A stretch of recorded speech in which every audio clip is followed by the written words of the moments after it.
Good evening, night owls, and welcome to Whisper Crowley. Tonight, I will guide you into a world of darkness, hoping to help you relax and unwind. Perhaps some of you will even drift into a haunting yet soothing sleep. Before we begin, let me know where you're listening from and what time it is for you. And now, we begin. Many years ago, when I was just a child, my grandmother gave me a special present, a handmade fabric doll shaped like Raggedy Ann. My mother, thinking it would brighten my room, hung it on the wall opposite my bed. By that age, I was already sleeping alone in my bedroom, which sat at the end of our old Victorian house, separated from the rest of the family by a long hallway. As background, it's important to mention that throughout my mother's pregnancy, several people told her I would be born with a unique gift, an ability to perceive things others couldn't. Perhaps that's why she didn't find it strange when she caught me having conversations with my new doll, speaking to it as if it were a real person. At first, everything seemed innocent enough, but gradually, unexplainable events began occurring throughout our house. Mysterious sounds echoed through the walls at night. The old radio in the kitchen would lower its volume on its own, and the television in the living room would shut off without warning. These incidents seemed minor at first, easily explained away as quirks of an aging house. Then one afternoon, while my mother was washing dishes in the kitchen sink, I suddenly covered my ears with both hands and cried out, "Mama, please tell her to stop talking to me. Make her stop."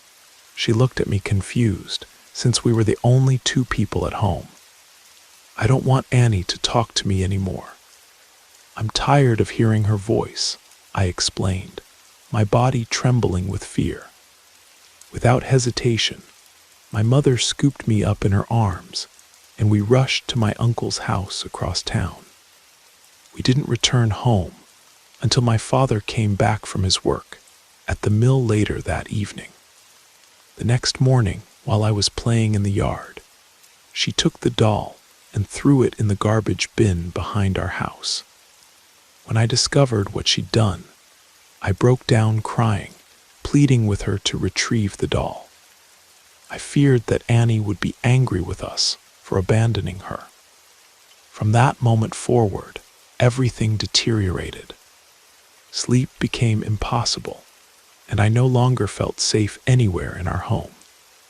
The voice continued, now filled with rage, following me from room to room. Every night, I ended up sleeping between my parents in their bed. One evening, when I had a burning fever, my mother sat beside me through the night, applying cool cloths to my forehead. At some point, I told her to go back to bed, to which she responded, puzzled, that she was already there beside me, holding my hand. "Mama, then who's the lady standing at the foot of the bed?" I asked, pointing through the darkness. After this incident, my grandmother took us to see an elderly woman who lived in a small cottage on the outskirts of town. People said she possessed the same abilities I had. This woman examined our house and declared that a female spirit was haunting our home, seeming particularly drawn to me. She bathed me in water infused with sage and placed a cloth bag filled with salt and herbs under my mattress, instructing us to leave it there until the smell became unbearable. According to her, this would help cleanse the negative energy from our home. That very night, my mother felt something heavy walking across her body as she slept. The disturbances in our house intensified. My father began hearing plates crashing in the kitchen, but found himself unable to get out of bed to investigate. Soon after, excruciating back pain began plaguing him, preventing any rest. He described it as though a powerful creature was climbing onto his back each night. We returned to the woman, who explained that the spirit was trying to reach me by tormenting my parents. This time, she convinced my mother to remove the salt pouch and performed a more intensive cleansing ritual throughout our entire house, burning incense and reciting words in a language I didn't understand. As months passed, I finally stopped hearing the angry voice and seeing the woman in white. I was nearly 4 years old at the time. While I don't remember all the details myself, my parents made sure to tell me everything as I grew older. Today, I recall this story as just one among many experiences I've lived through because of what I'm able to perceive. Gradually, I'll share other encounters that have shaped my understanding of this gift or curse that has been with me since birth.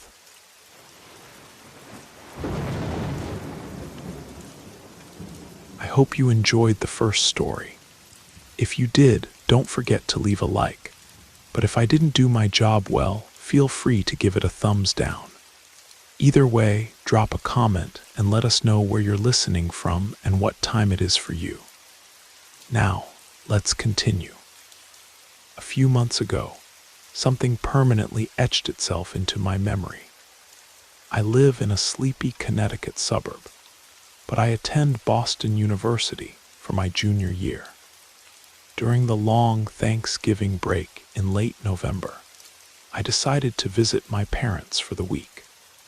Coming home always brings mixed emotions. I love spending time with my parents, but their traditional values sometimes feel suffocating.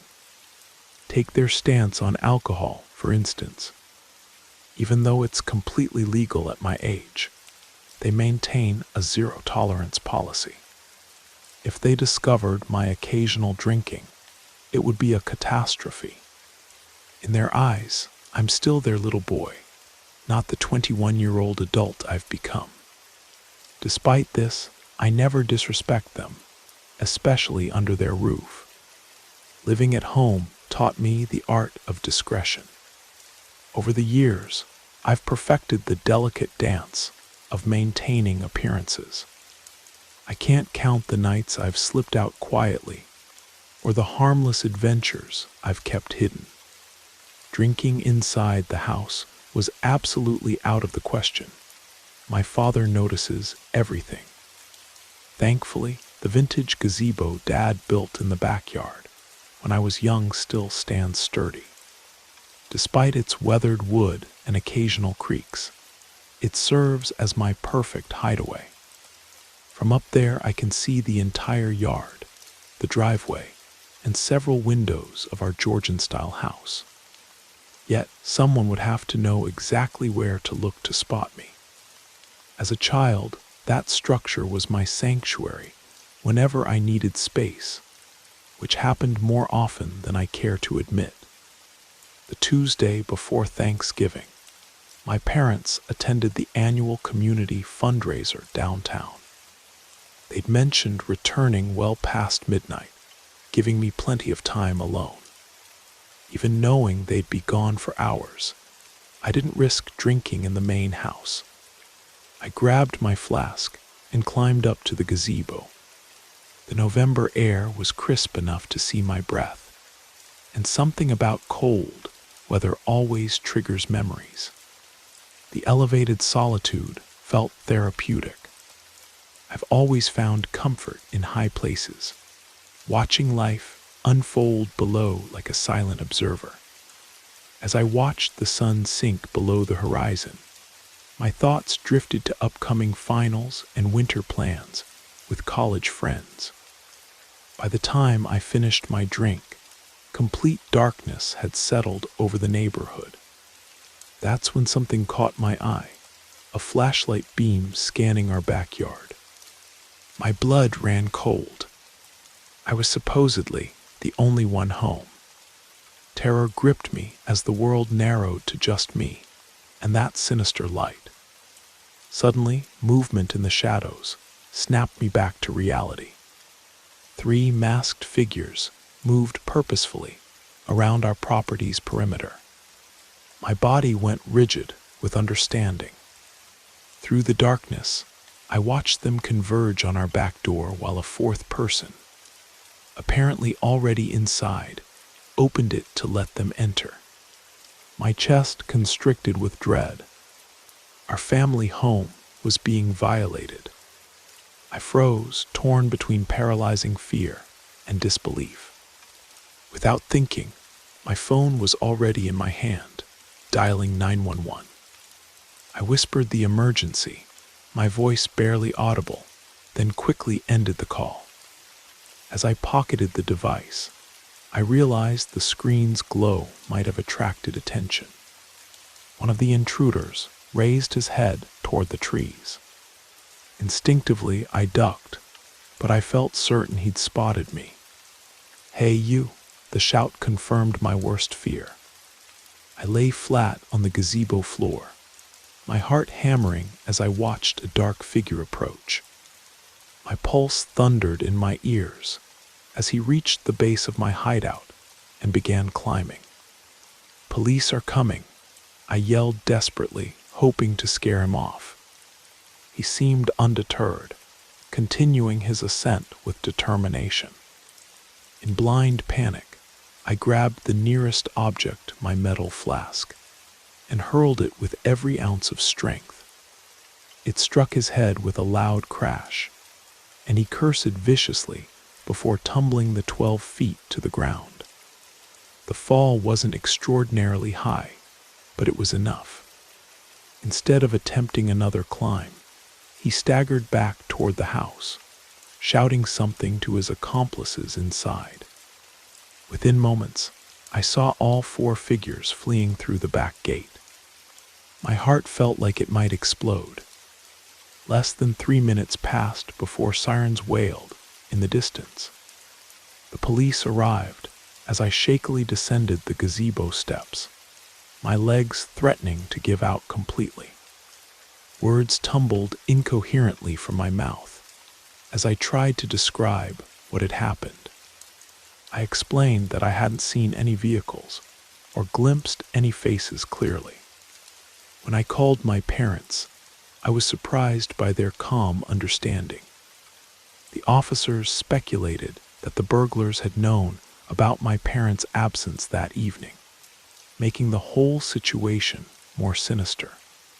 They clearly hadn't anticipated anyone being home. I try not to dwell on what might have happened if that man had reached the top of the gazebo. Now back in my campus apartment in Boston, sleep eludes me. The fear of those criminals returning haunts my thoughts, especially knowing my parents remain vulnerable. Their safety weighs heavily on my mind daily. I pray we never encounter those people again. I desperately hope I'll never need to update this story, but I promise I will if, God forbid, anything else occurs.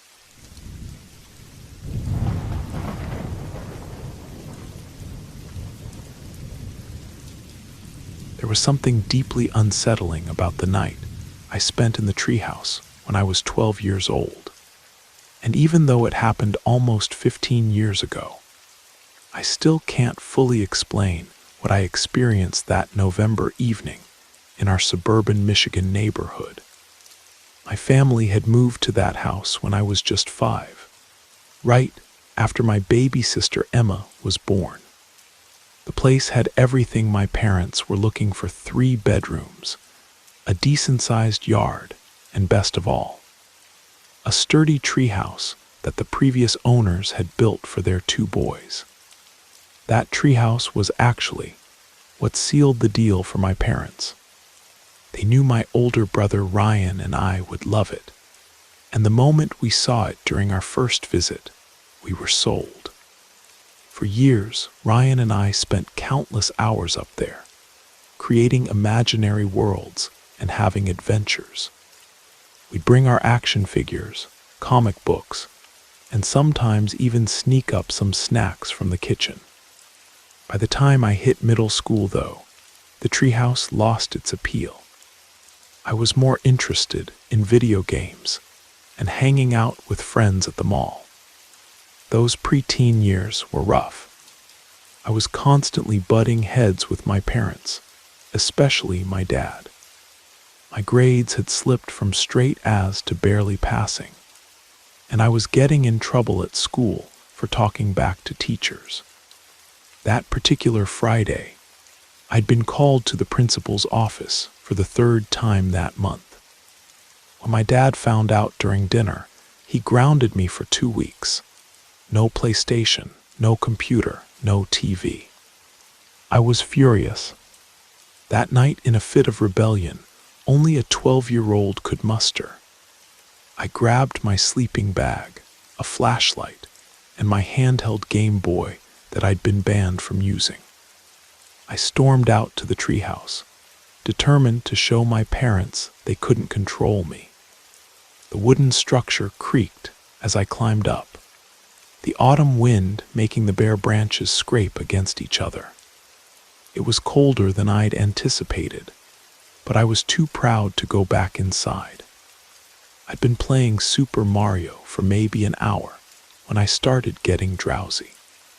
The small space was warming up from my body heat, and the familiar music was lulling me to sleep. I remember clicking off the flashlight to save batteries and pulling the sleeping bag up to my chin. I'm not sure how long I was asleep when something woke me. At first, I thought it was just the wind, but then I heard it clearly, someone saying my name from below. "Tommy, Tommy, you up there?" My heart jumped. The voice was deep, like my father's, but something about it felt off. Maybe it was the fog of sleep, but I couldn't quite place why it made my skin crawl. "Tommy," the voice called again, closer now. I could hear footsteps on the wooden ladder, each rung groaning under considerable weight.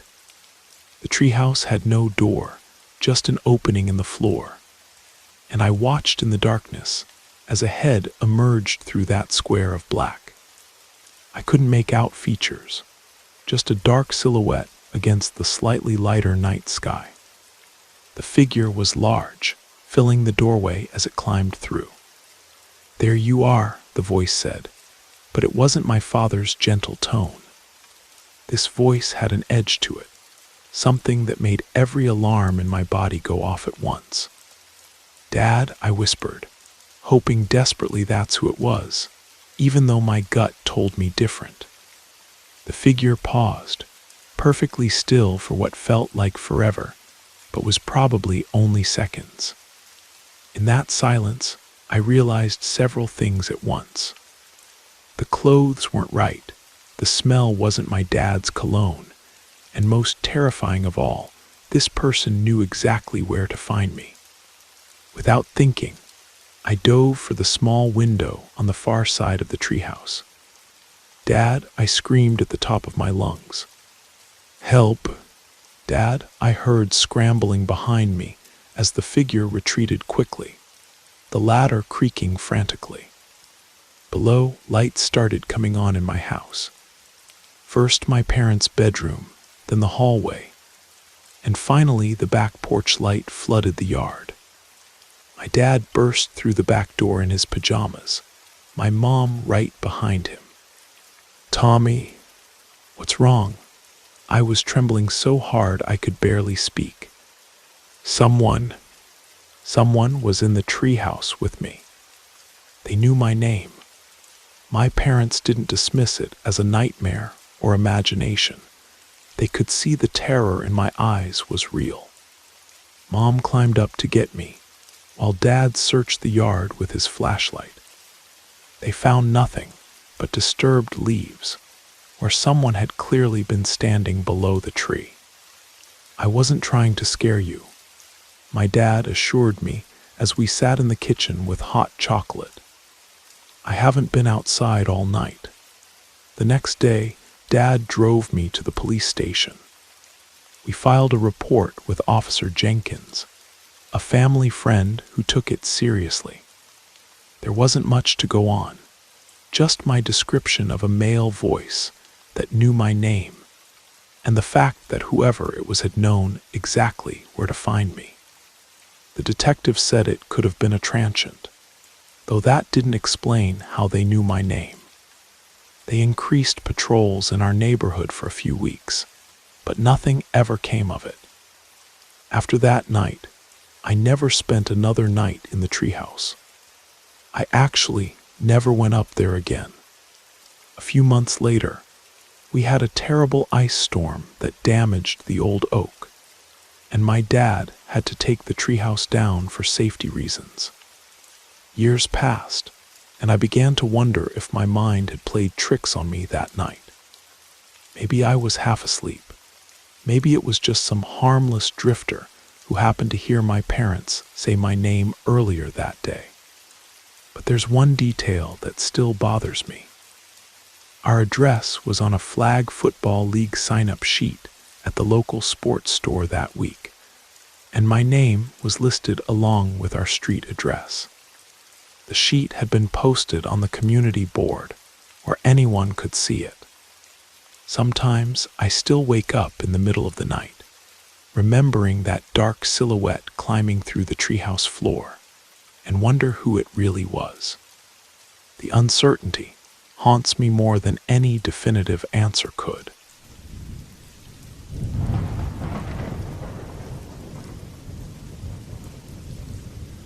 The story I'm about to share might sound like something from a horror novel, but it happened in real life. This is where a young medical student, searching for knowledge and experience, encountered something so profound it completely changed his view of reality. I was 24 in my third year of medical school, back in 2007. Living in Chicago at the time, I'd managed to secure an internship at a prestigious private hospital downtown, thanks to my uncle who worked there as a cardiologist. He knew the chief of pathology, and though the staff was initially reluctant, I eventually found myself assigned to the morgue, working under the watchful eye of their lead night technician, a stern woman named Margaret. She was 57 years old, with silver hair always pulled tight into a bun and eyes that seemed to pierce right through you. Margaret had been working that position for nearly 30 years, and the way she conducted herself made it clear she'd seen everything the living could throw at the dead. She was meticulous about procedures, particular about respect for the deceased, yet surprisingly warm once she accepted me as her apprentice. For 3 months, I worked the graveyard shift alongside Margaret in that basement morgue. The hospital was 7 stories above us, but down there, we might as well have been in another world entirely. The isolation never bothered me. Medicine had always fascinated me, even in its most morbid aspects. Margaret taught me everything about proper handling, documentation, and the silent dignity required when dealing with those who had passed. The morgue had an unusual layout.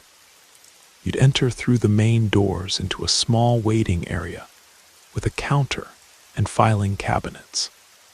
Beyond that was Margaret's office, and past her office was the prep room with 2 metal tables and bright fluorescent lighting.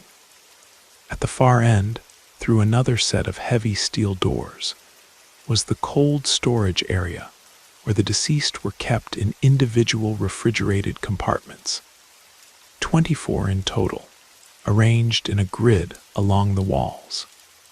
Everything changed on a Tuesday night in November. Margaret had to leave around 10:30 to handle some paperwork upstairs, insurance forms for a recent arrival that couldn't wait until morning.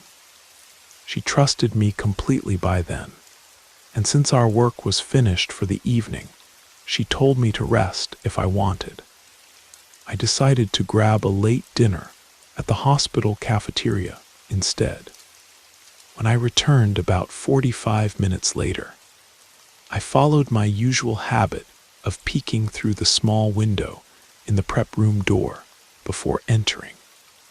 That's when I saw it, a clipboard hovering motionless in the air, floating roughly 3 feet above the center metal table. My mind struggled to process what I was seeing. The wooden board just hung there, defying gravity, its attached papers absolutely still. I stood frozen for what felt like minutes, but was probably just seconds. Finally, I gathered my courage and pushed open the door.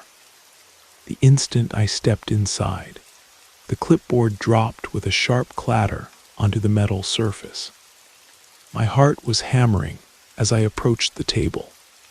The pen was still attached by its chain, and I could see Margaret's neat handwriting on the patient forms. I couldn't stay in that room. Grabbing the clipboard, I placed it back on its proper hook and fled to the break room. I made coffee not because I needed caffeine, but because I needed something, anything, to occupy my hands and mind. What had I just witnessed? My rational brain kept trying to explain it away. Maybe the building had shifted slightly. Maybe there was some draft I hadn't noticed. But deep down, I knew what I'd seen defied any logical explanation. Eventually, I forced myself to return to the morgue, convincing myself it had all been some bizarre trick of the lighting or my tired mind. As I entered the prep room again, I noticed Margaret had turned off the lights in the cold storage area before leaving standard procedure when no one was working back there. The room was pitch black beyond the steel doors. I checked the clipboard again, noting the patient information. A woman, 46 years old, brought in that afternoon after a sudden heart attack at a downtown business conference. Margaret had written Sarah Mitchell at the top of the form, followed by time of death, 2:17 p.m. That's when I heard it. From the darkness of the cold storage room came the unmistakable sound of bare feet on the linoleum floor. Slow, deliberate steps. Then came the metallic protest of a gurney being moved, that distinctive squeak of wheels that needed oiling. Every instinct screamed at me to run, but instead, I remained motionless, listening. The footsteps stopped, followed by the groan of a gurney's frame adjusting to weight. Someone or something had climbed onto one of those gurneys in the dark. This time I didn't hesitate. I bolted from the room, my sneakers squeaking against the floor as I ran for the elevator. My mind was racing, trying to rationalize what I'd heard. The building was settling. Old pipes making noise. Anything but the obvious explanation that my brain kept trying to force on me. The woman in the cold storage had gotten up. She was walking around. I couldn't even finish the thought. I waited by the elevator for 20 agonizing minutes before Margaret finally returned. She took one look at my pale face and immediately knew something was wrong. I told her everything, the floating clipboard, the footsteps, the gurney sounds. She listened without interrupting, her face growing more serious with each detail. When I finished, she led me to the waiting area and sat down beside me. The hospital was quiet at that hour. Just the distant hum of ventilation systems and occasional overhead announcements echoing down from the upper floors. "I don't like talking about this," Margaret began, her voice barely above a whisper. "But yes, these things. They do happen. I've been working here for nearly 3 decades, And I've learned that sometimes the boundary between here and there isn't as solid as we like to think. She paused, seeming to choose her words carefully. I'm not saying it's always something negative. Most of the time it's just confusion.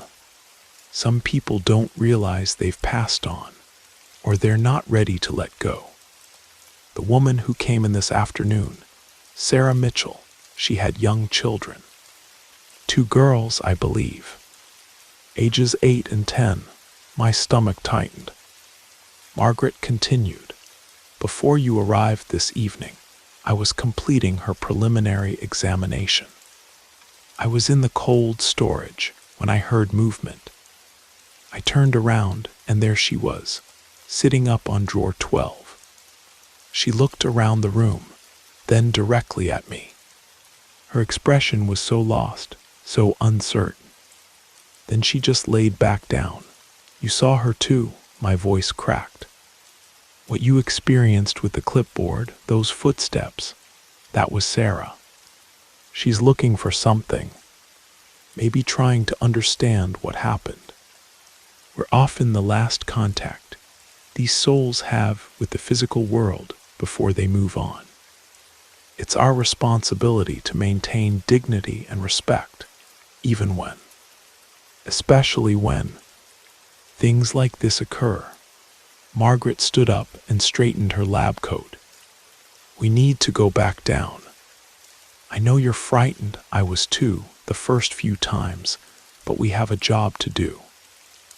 As we rode the elevator back to the basement, Margaret continued. Over the years, I've seen quite a bit.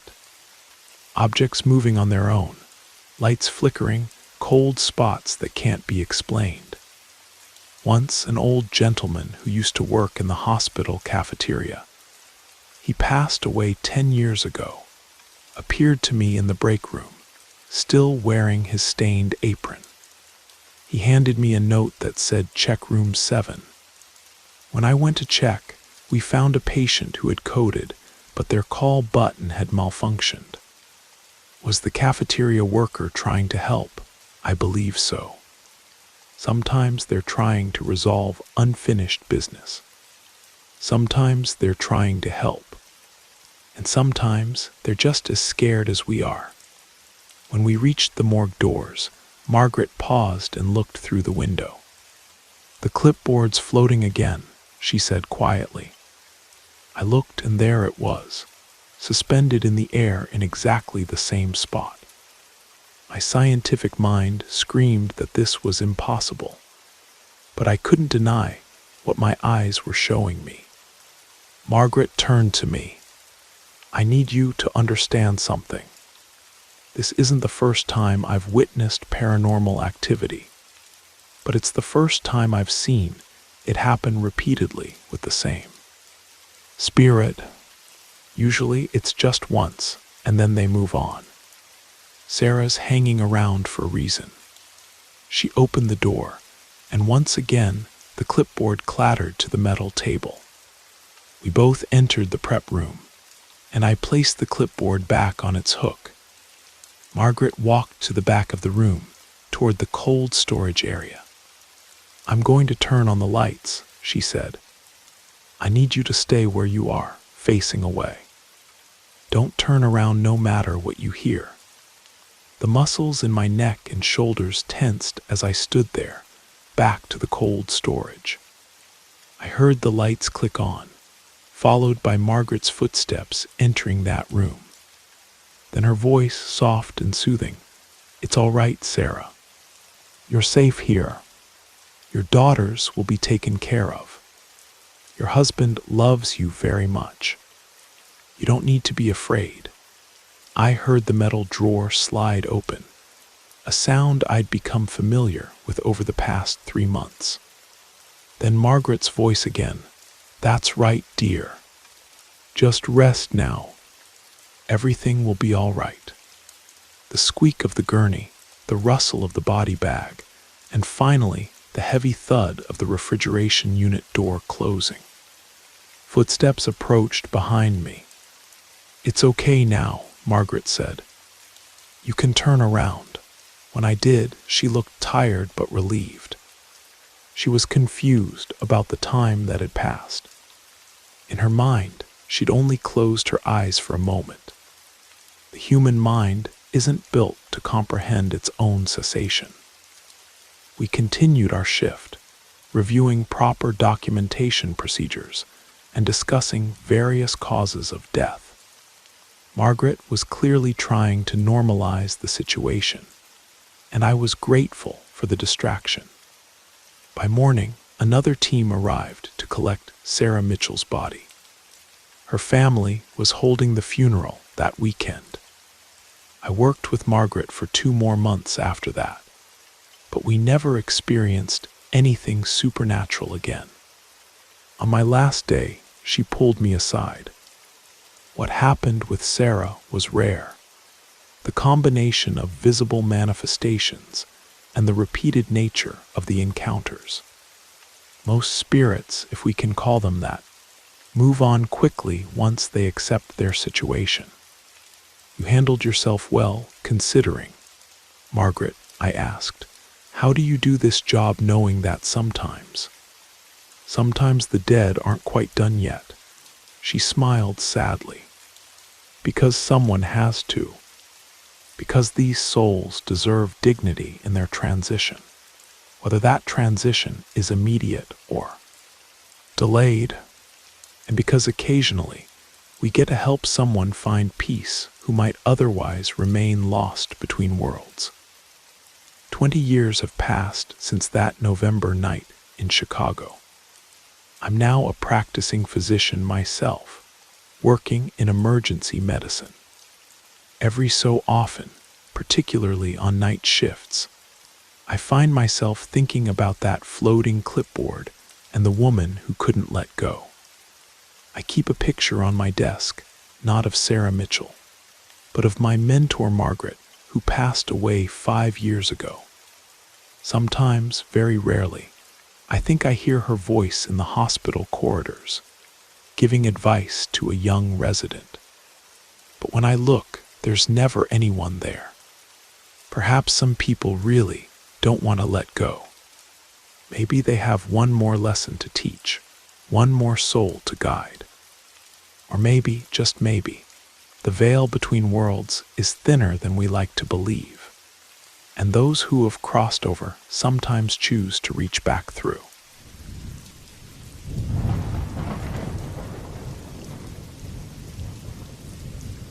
Looking at the document, I see this appears to be a dark, atmospheric narrative about someone who occasionally works as a substitute mortician and witnesses disturbing events involving bodies being violated by authorities and subsequent paranormal activity. Given the sensitive nature of the content, I'll create an English adaptation that maintains the storytelling structure, while being mindful of appropriateness for audio narrative. Here's my adaptation. I never intended to stay here long. Please avoid mentioning me by name, though I know you'll find me in the records if you dig deep enough. They called me the occasional one, though that was never my main occupation. Whenever colleagues couldn't make it to the morgue, I'd step in, drawing on experience I'd gained during a brief stint in mortuary work. It wasn't random. It related to my career path, and the extra money helped, especially when the morgue constantly struggled with staffing shortages. A mutually beneficial arrangement. But there was a practice that haunted me. Certain authorities would arrive unannounced, demanding access to specific bodies. These weren't requests. They were orders wrapped in politeness, and we had no choice. Their targets were always the unclaimed, the forgotten, those estranged from family for years, denied proper burials. These bodies would lay unclaimed for weeks, sometimes months. For the longest time, this operation remained known only to a select few. Various theories circulated about what these authorities did with the remains. Some were far-fetched, but we knew one thing for certain. They removed parts, hands, feet, to complete other bodies, ensuring those had whole appearances for viewings and burials. This wasn't mere gossip. A veteran morgue supervisor confirmed it before we witnessed it ourselves. To me, this practice was utterly disrespectful, though I couldn't deny that the bodies receiving these borrowed parts no longer needed them. What disturbed me was the motivation. Wealthy families willing to pay handsomely to hide the fact that their loved one was missing a limb. This story, spanning many years, was already shocking, but there was something far more unsettling. Though most staff condemned this unethical practice, we were powerless to resist. Orders came from higher powers. Yet another reason we dreaded these situations. We knew the night would be turbulent after a body was mutilated. The veterans would warn us. The defiled never rest peacefully. They always returned to claim what was stolen. It might sound absurd, but that's exactly what happened. After these interventions, when mutilated bodies remained, we tried disposing of them quickly. Not out of disregard, but respect, to avoid the horrifying experience of spending the night with them. Working under such conditions was a nightmare. Unfortunately, I became one of those who grew accustomed to it all. Normalizing these events seemed a form of self-preservation against the occurrences that inevitably followed. Not constant, but frequent enough to leave their mark. I recall one particular incident vividly. An elderly gentleman was brought back to the morgue after being taken away for several hours to an unknown location. Upon return, his left leg was missing. Such situations were familiar by then, but for the first time, something truly bizarre occurred afterwards. We placed him in storage and continued our duties. About half an hour later, only my colleague and I remained on the morning shift. That's when we heard pounding metallic sounds directly from the storage unit. The banging echoed loudly, clearly originating from inside, as if someone was striking or kicking to escape. We stood frozen, staring at the unit. Without exchange words, our faces revealed our shared terror. My companion pointed, remarking this was the third time he'd experienced something similar. Despite previous encounters, fear gripped him too. We opened the unit. I swear the body had shifted, as if thrashing violently. We repositioned it, but unease permeated the air. Beyond the terror, practical concerns arose. Unexplained marks on a corpse could result in our reprimand. A dark irony amid such inexplicable events. These incidents weren't isolated. The banging became regular, almost predictable. Whenever a body arrived missing parts, we'd brace ourselves. The worst part, the sounds never ceased until we investigated. Another haunting incident involved a child, a street boy with no reported family to claim him according to records. Days later, individuals arrived with documentation to retrieve him. Despite our suspicions, resistance could have had serious consequences. They took the child and returned him that same night. When I saw the body during my shift, his right forearm was missing. Their work was disturbingly clean and precise. One evening, while carrying supplies to disposal, I became distracted by my phone. The corridor was empty as usual. During my return, footsteps echoed light running, like a barefoot child. I turned quickly, nobody was there. The running continued through the corridor, toward the morgue doors. Suddenly stopping right at the entrance, the door remained closed. Absolute silence followed. One of those moments where you realize that despite attempts to normalize these events, some things defy explanation or acceptance. I rushed back to the morgue, fearing that strange corridor. Upon entering, I found my night colleague, eyes wide, fixed on the tables. I asked if he'd heard the footsteps. "Footsteps," he replied. "I just saw that boy running in and hiding behind the cabinet, the same one who arrived without his arm. Let's leave." Now, without debate, we followed his suggestion and exited the morgue. The place was deserted at that hour, nobody to question our absence, no bodies outside the units. But something deeply troubled me. How could he see the child moving while I only heard the footsteps?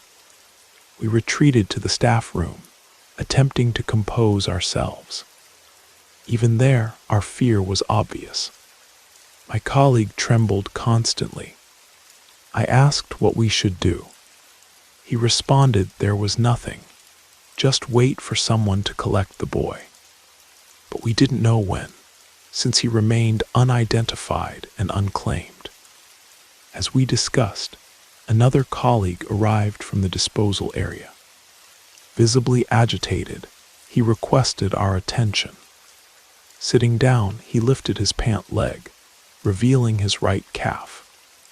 We were stunned to see teeth marks, a clear, small bite from a child. He explained, "I was walking through the corridor when something grabbed my ankle. I felt the bite, pulled back in pain, and saw a young boy running toward the morgue in the distance. I didn't pursue him. I knew it was impossible for a living child to be there, especially at this hour."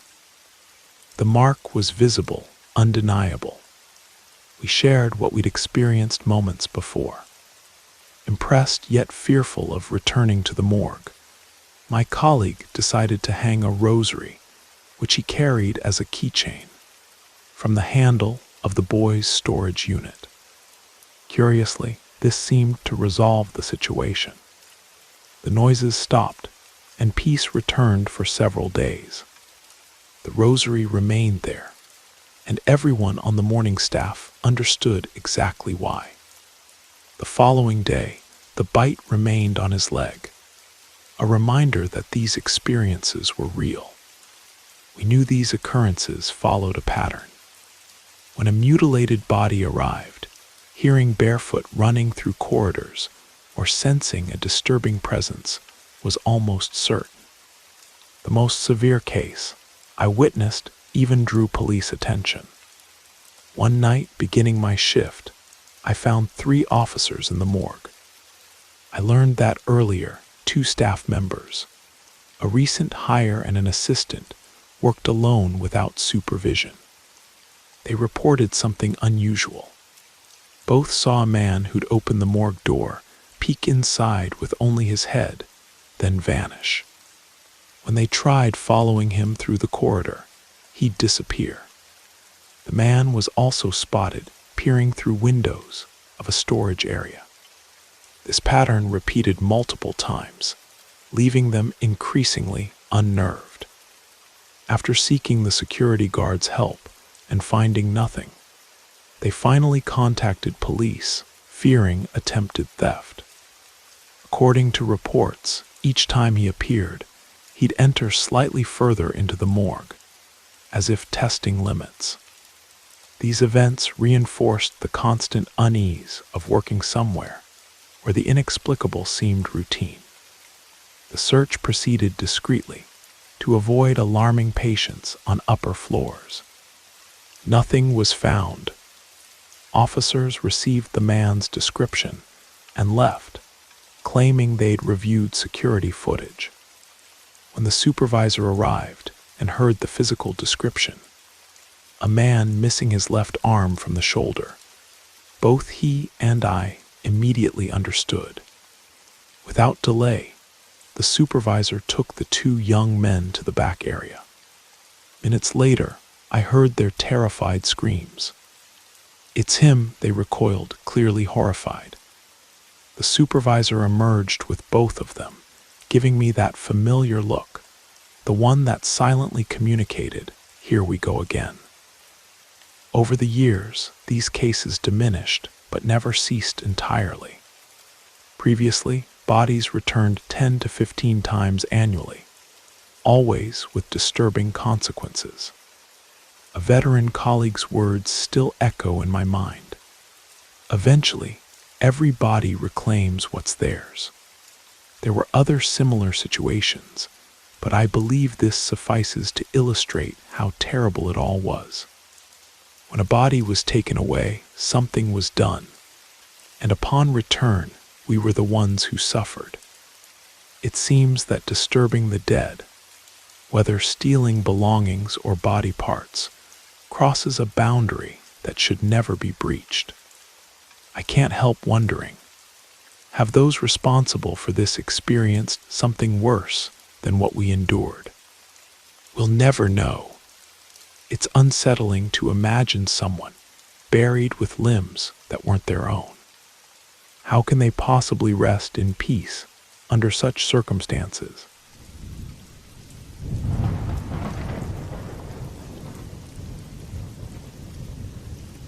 Last September, I experienced something that challenged everything I believed about the unexplainable. I've always been skeptical about the supernatural, but what happened that day is burned into my memory like a scene I can't erase. I was heading to my college roommate's house, we'll call her Rebecca, to work on our senior thesis. We weren't particularly close back then, and this was my first time visiting her family home in the suburbs of Chicago. When I arrived, I rang the doorbell and Rebecca answered almost immediately, ushering me inside with an apologetic smile. She explained she needed to grab some notes from her room and asked me to wait in the living room. She placed her papers and the coffee I'd brought on the glass coffee table before disappearing down the hallway.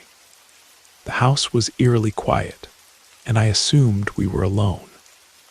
As I reviewed my own notes to prepare for our work session, something caught my attention. Down the corridor, a door stood slightly ajar. Through the narrow opening, I saw a face peering out. An elderly woman with silver hair neatly pinned back, wearing what looked like a pearl necklace. Her smile was subtle, almost secretive, showing no teeth. She didn't speak, just stared at me without moving. I raised my hand in a polite wave, trying to be friendly, but she didn't respond. She simply drew back and vanished behind the door. I didn't think much of it at the time. Maybe she was Rebecca's grandmother, or an aunt I hadn't heard about. After all, this was my first visit, and I knew nothing about her family. A few minutes later, I heard Rebecca calling from her room. As I walked down the corridor toward her voice, I glanced into that same door, now open wider. What I saw made me pause. A bright lamp illuminated a bedroom where an elderly woman sat motionless in a wheelchair, her head tilted forward as if she dozed off. The room smelled of lavender and old books. No one else was there, but something told me it was the same woman I'd seen moments before. The silver hair, the facial features, they were identical. I joined Rebecca in her room, and we began working on our thesis about psychological disorders in adolescent populations. Time seemed to drag as we struggled through the complex research. At one point, Rebecca excused herself to check on her grandmother. That's when my suspicions were confirmed. The woman in the wheelchair was indeed her grandmother.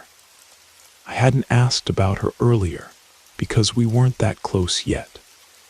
When Rebecca returned about 10 minutes later, she seemed relieved, and we resumed our work. Trying to seem casual, I inquired about her grandmother. Rebecca explained that she was the primary caregiver for her grandmother, who was completely dependent due to a spinal injury that left her unable to walk or move without assistance. She'd been in that wheelchair for over 3 years. She spoke so matter-of-factly that it seemed like just another part of her daily life. I asked if anyone else was home, and she shook her head, saying her father wouldn't be back until after 6.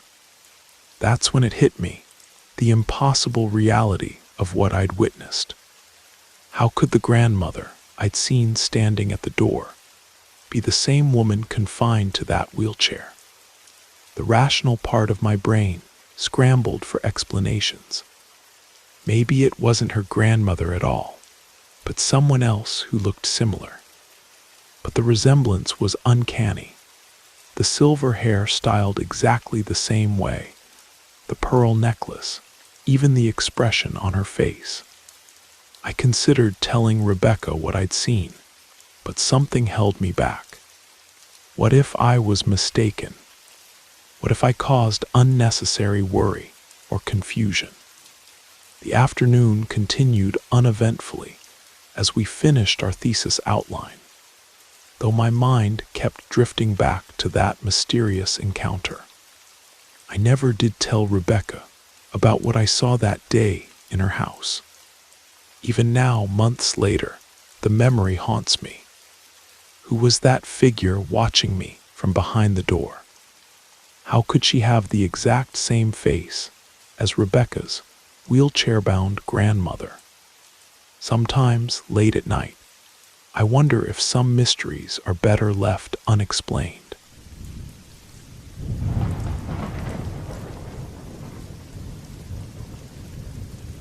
I remember that year, clearly 1987, when everything began to unravel.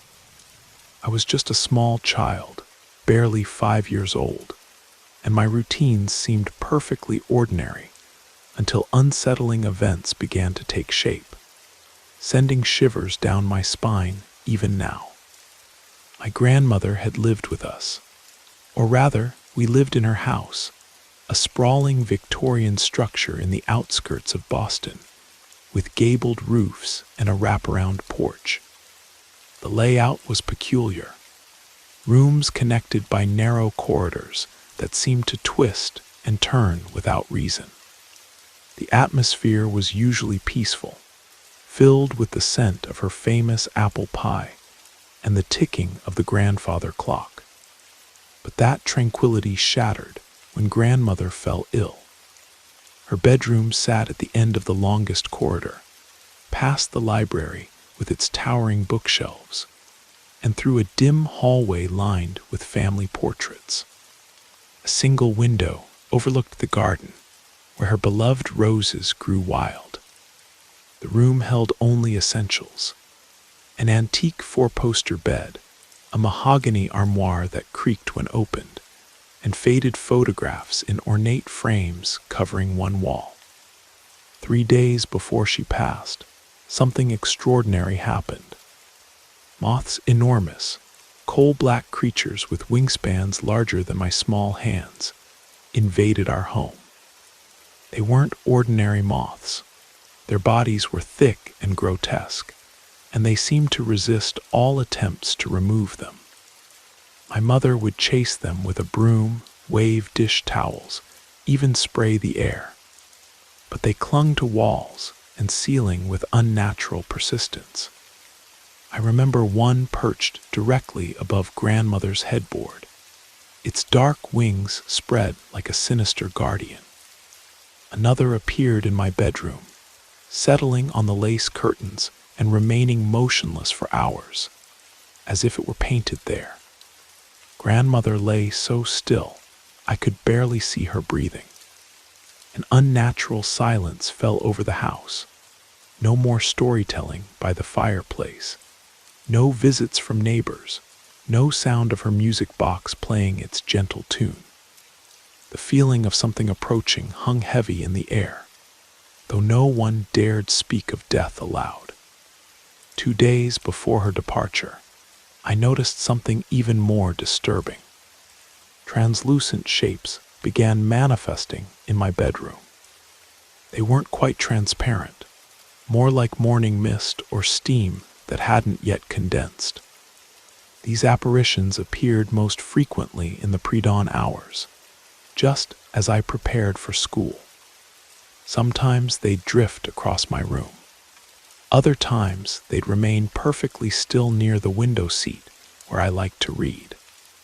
The sensation of being watched became overwhelming. I'd creep along the walls, holding my breath, trying to avoid drawing attention to myself.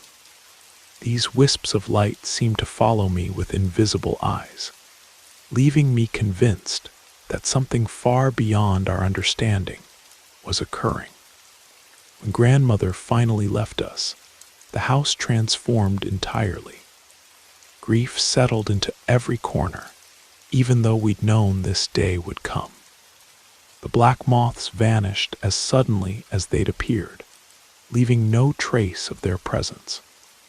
Her room remained untouched for weeks, a shrine to her memory, filled with things nobody could bear to disturb.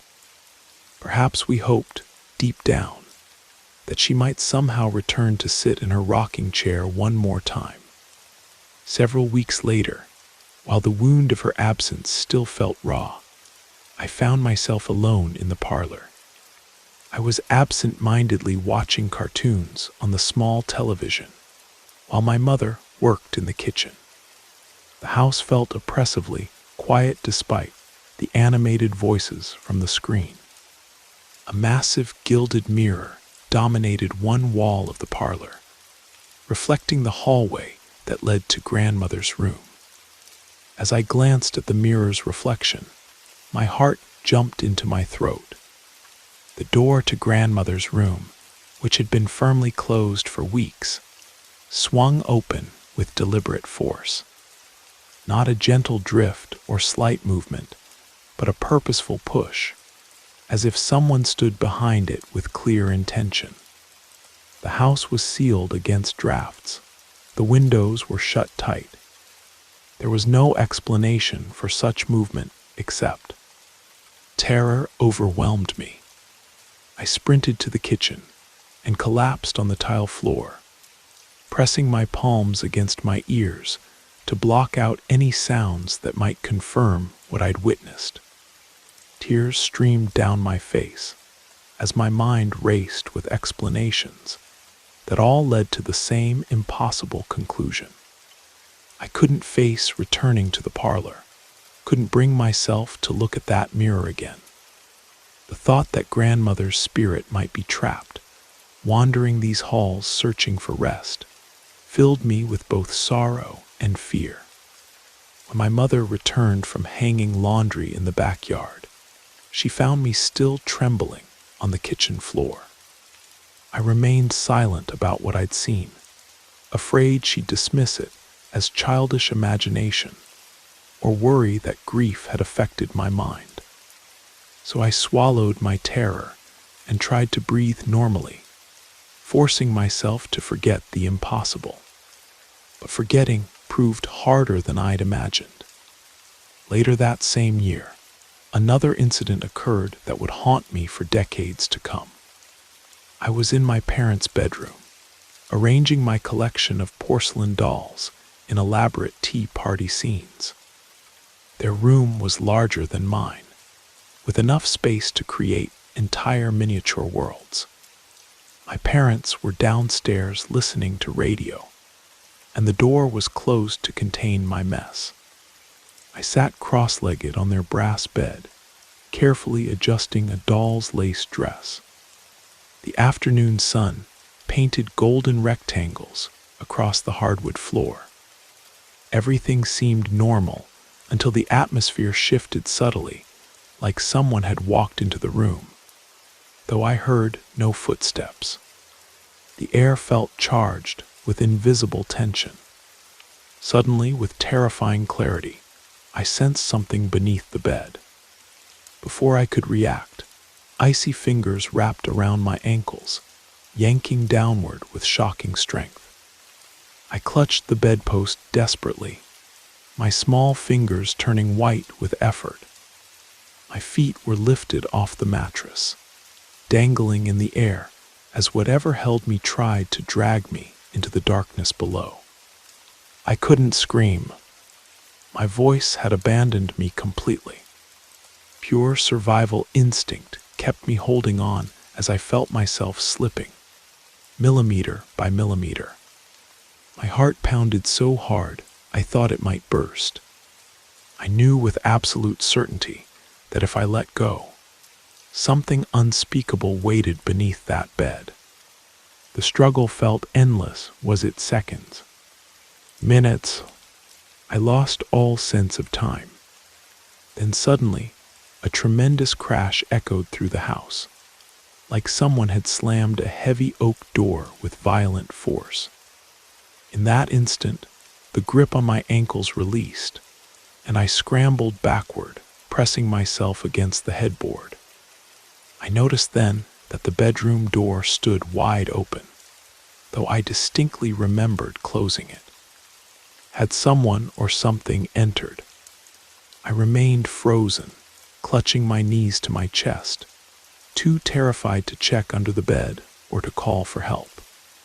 My mother's footsteps moved through the house below, and gradually, the oppressive heaviness in the room lifted like morning fog. Though nothing could explain what had happened, I knew the experience was real. That pull, that cold grip, they weren't creations of an overactive imagination. After that day, no more supernatural events disturbed our home. Yet the memories remained vivid and undeniable. It seemed as though grandmother's passing had briefly torn the veil between worlds, allowing glimpses of something beyond our understanding. These encounters left permanent impressions on my psyche. Over the years, I've shared these experiences with only a handful of trusted friends. Many dismiss them as childhood fantasies, while others suggest grief manifested in mysterious ways. But I know what I felt, what I saw. Those black moths, ghostly figures, and invisible hands were as real as the New England snow that still falls outside my window each winter, reminding me of that strange year when the impossible became my reality.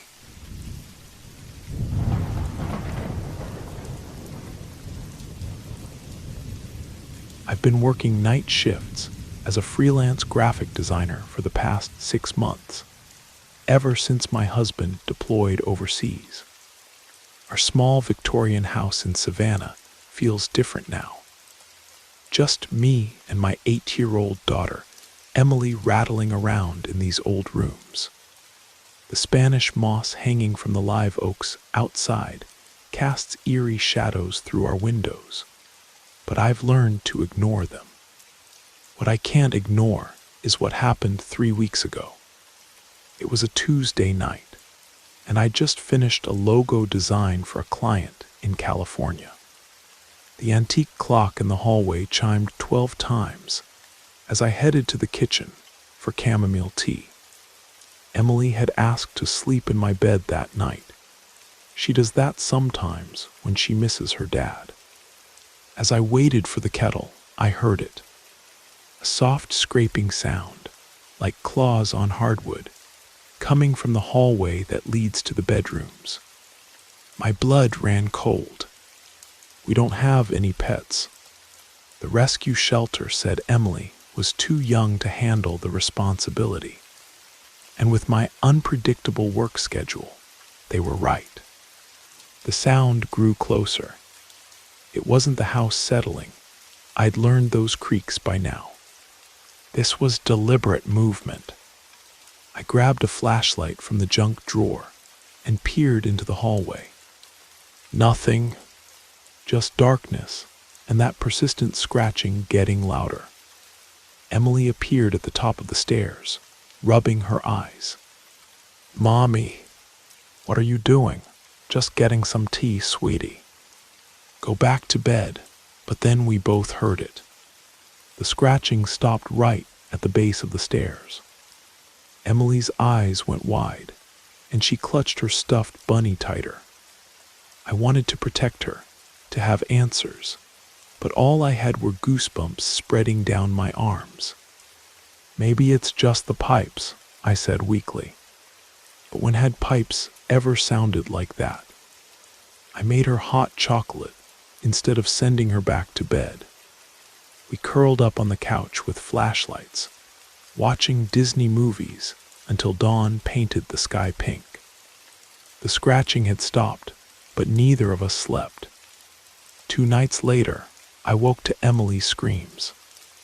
Not the kind from a nightmare. These were real terror. I sprinted down the hall, my bare feet slapping against the cold floorboards. I found her sitting up in bed, pointing at her window. There was something scratching at the glass. It wanted to come in. I looked outside. The magnolia tree blocked most of the view, but I could see the ground clearly. No footprints in the dewy grass. No ladder. Nothing that could have reached her second-story window. Emily spent the rest of that night in my bed, and I spent it wide awake, listening. Around 4 a.m., I heard it again. But this time it wasn't scratching. It was breathing. Deep, steady breaths that seemed to circle the outside of the house. I counted them. 13 breaths, then silence. The next morning, I called my sister-in-law, who's always been into spiritual things. She laughed it off as stress, but offered to bring her sage and crystals anyway. "Old houses have memories," she said. "Maybe you're just tapping into them, but memories don't breathe. And they don't make my daughter cry herself to sleep, afraid of sounds only we can hear." On the 7th day, I decided we needed answers. I searched the attic while Emily was at school. Behind old trunks and forgotten furniture, I found a stack of journals from the 1940s. The handwriting was shaky, but the words were clear. The scratching returns every winter. Always at midnight. Always for 7 days. It wants something, but I don't know what. The same entry appeared in 5 different journals spanning 10 years. Different handwriting each time. Different owners of this house, but the same 7 days of terror. Tonight will be day 8. Emily's staying at her friend's house. I told her it was a sleepover, but really I'm not taking any chances. I've locked every door and window. Set up cameras in every room. If something wants to communicate, I'll be ready. The clock just chimed 11. 1 hour to go. The house feels different tonight. Expectant, as if it's holding its breath along with me. I keep telling myself there's a logical explanation. Raccoons, tree branches, old house settling. But deep down, in the part of me that used to believe in monsters under the bed, I know better. Something has been sharing this house with us. For months, we've only heard its footsteps. Tonight, I have a feeling we might finally meet face to face. Whatever it is.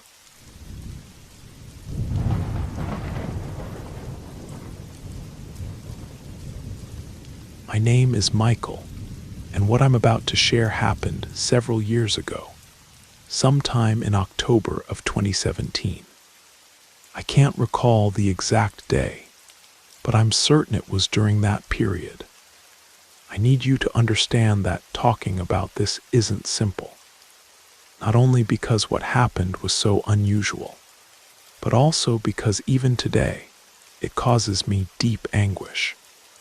It all began when my younger sister and I decided to visit our father outside the city.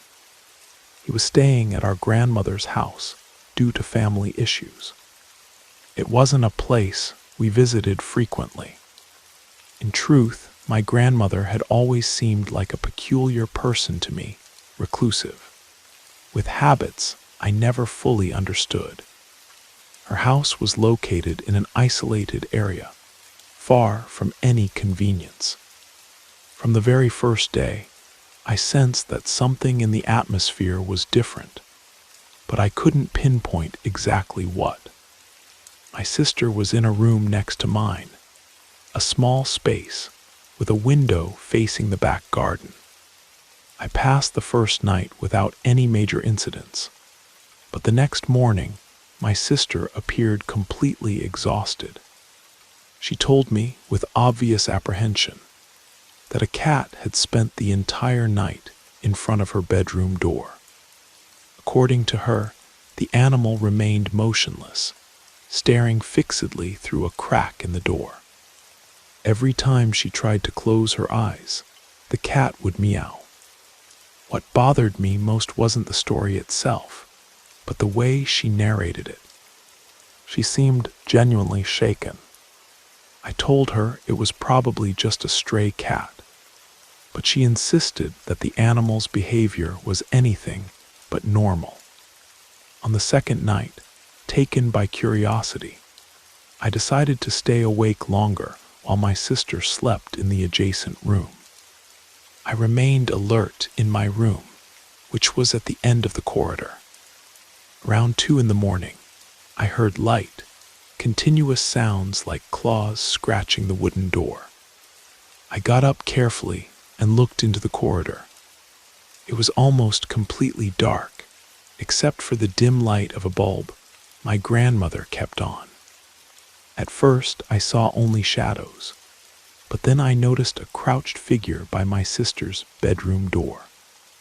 As I approached, I saw a cat, a black, motionless cat staring fixedly into the room. It looked like a statue. I stood there for minutes, observing without moving. Nothing about it changed. After a while, overcome by sleep, I returned to my room, trying to convince myself it was just an ordinary cat. But half an hour later, when I went back to check, it was still there in exactly the same position. I felt a chill. This didn't make sense. I woke my sister, and as soon as she opened her eyes, she began screaming in inexplicable panic. The cat that had been outside the door was now inside the room, just a few steps from her bed. Without thinking, I kicked the air to scare it away, and the animal fled running. That night was torment. No one could rest properly. After we returned to our mother's house, the situation, instead of improving, became even stranger. My sister claimed with absolute conviction that the same cat appeared in her window at night. This was impossible, considering the distance from our grandmother's house, but her fear seemed genuine. Everything became even more unsettling when my younger brother, who had never been to our grandmother's house, began describing visions during the night. He said that an older woman with a severe expression and penetrating gaze would watch him from my sister's room. His description perfectly matched our grandmother's appearance. It was absurd, but the terror on my brother's face left no doubt.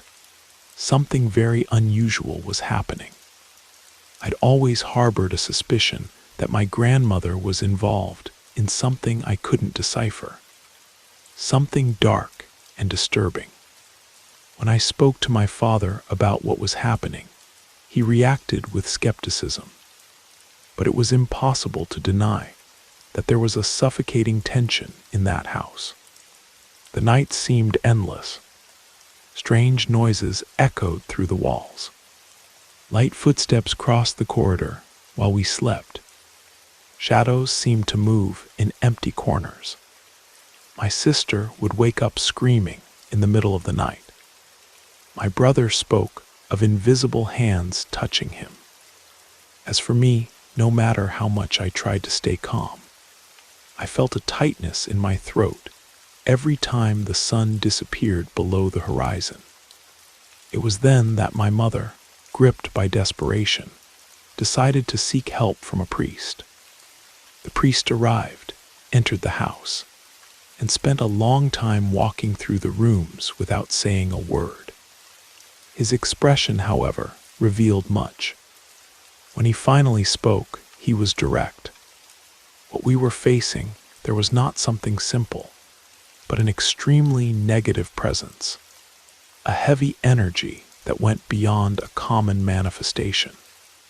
My siblings' reaction was terrifying. They became agitated, disoriented, as if losing control over their own bodies. The scene was horrifying. In that instant, memories of my grandmother flooded my mind. Her strange habits, the murmurs she made when she thought no one could hear, the unusual figures scattered throughout the courtyard, objects I could never understand.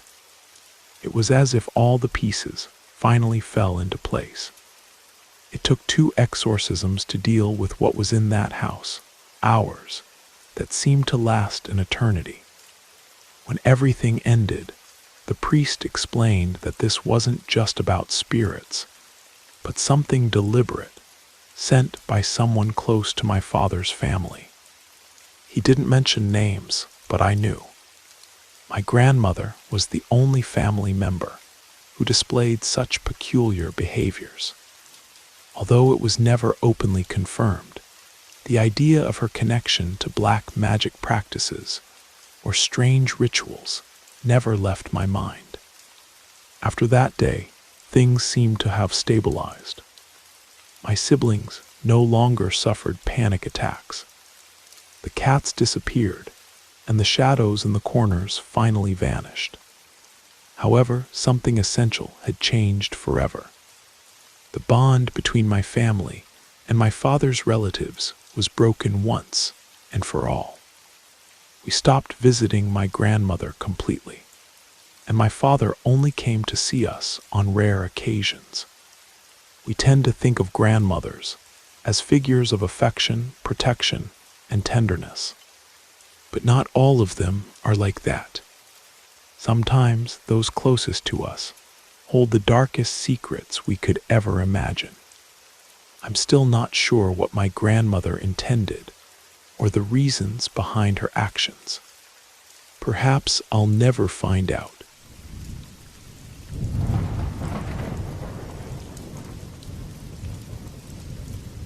In the heart of Pennsylvania's coal country, a woman recounts the disturbing events she experienced while working at a makeshift tavern built to serve laborers constructing a railroad through remote mountain territory. What began as difficult but predictable work quickly devolved into a series of unsettling incidents as troublesome customers began disappearing without explanation. This is a story for those brave enough to face tales of terror. Truth be told, it wasn't the kind of place anyone would dream of working. But in our small settlement among the Appalachian Hills, opportunities were few and far between. When you have 2 mouths to feed, you can't wait for miracles. That's how I found myself employed at Agnes's Tavern, a woman with an iron spirit and steel determination, who'd built this humble business on the edge of the construction site. The tavern was a simple structure made of rough-hewn timber with a corrugated metal roof. The tables were worn smooth from use, and the chairs creaked with every movement. But the railroad workers didn't ask for much. A cold beer and a hot meal were enough to satisfy them. We didn't expect anything more from them either.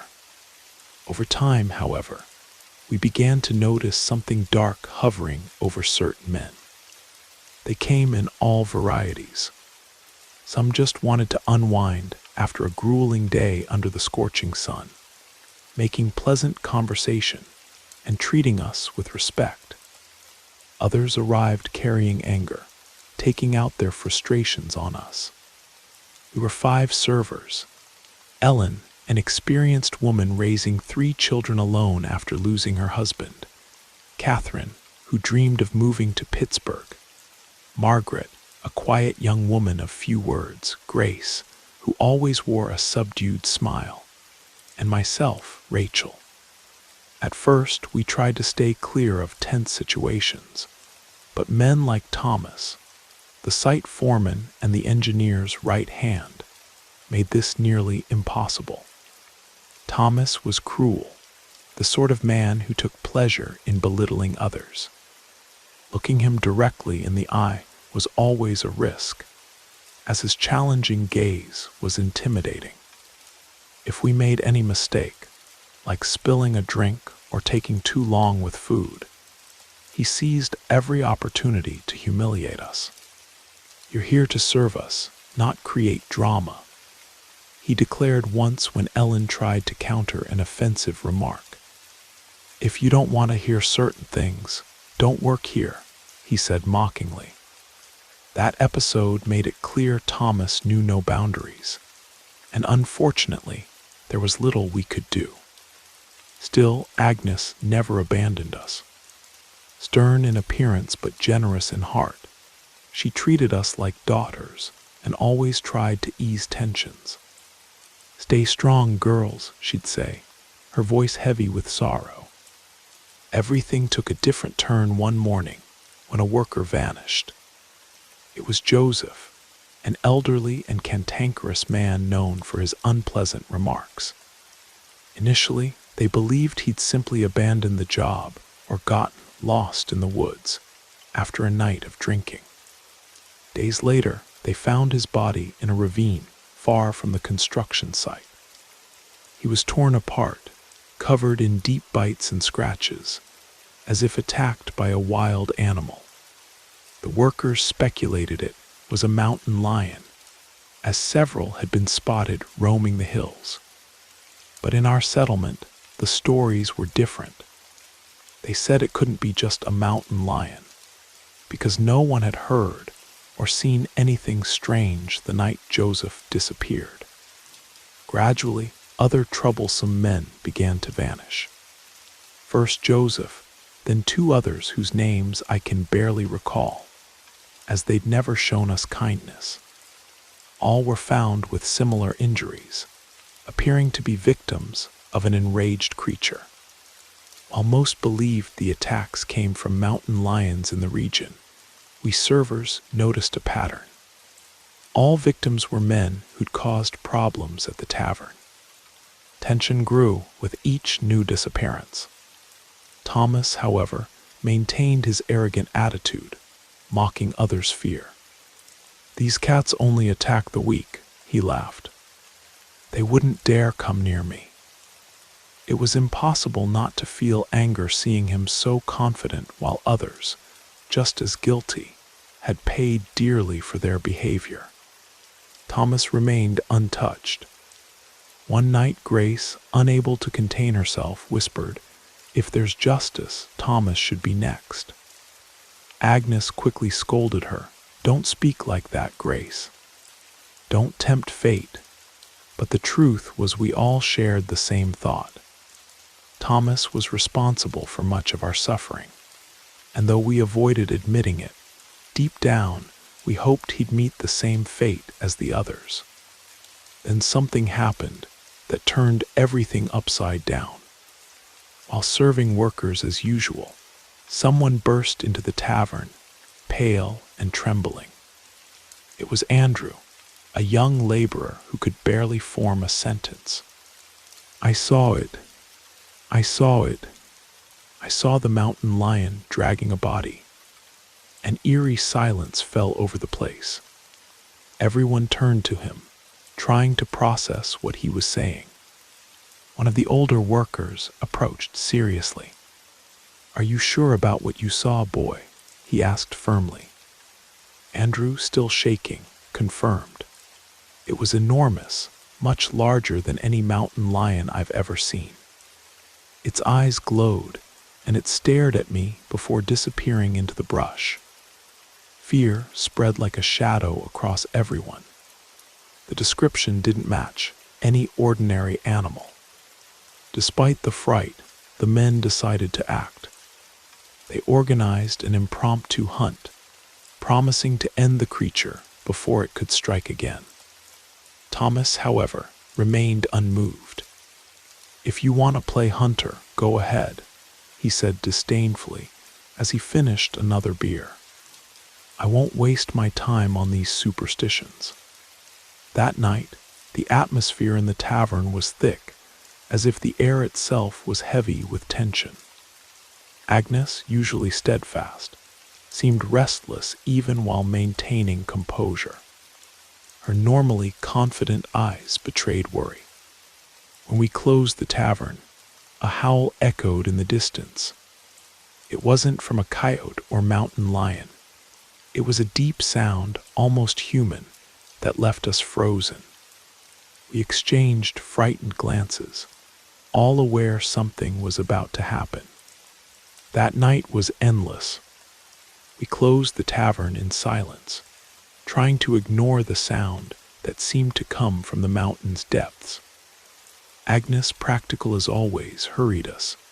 "Go home without looking back, girls, and don't stop along the way." Every shadow on the path seemed to watch me. Every sound in the dark made my heart race. The short journey became an agonizing ordeal. I only felt relief when I locked my door and hugged my children, while the silence outside seemed more threatening than any noise. The next morning, the settlement was in an uproar. The workers planned an organized hunt, armed with machetes and lanterns, determined to find the supposed mountain lion. Thomas, of course, continued with his taunts. "A mountain lion is nothing to a real man," he said, laughing loudly while filling his glass again. "Only drunks and cowards fear such things." We servers exchanged glances. None of us said it aloud, but we all thought the same. If anyone deserved to face that thing, it was Thomas. Not even Grace, usually the boldest among us, dared comment. That night the tavern was emptier. The men had gone into the woods armed and determined. We served the few who remained, while Thomas, indifferent, continued at the bar with his arrogant attitude.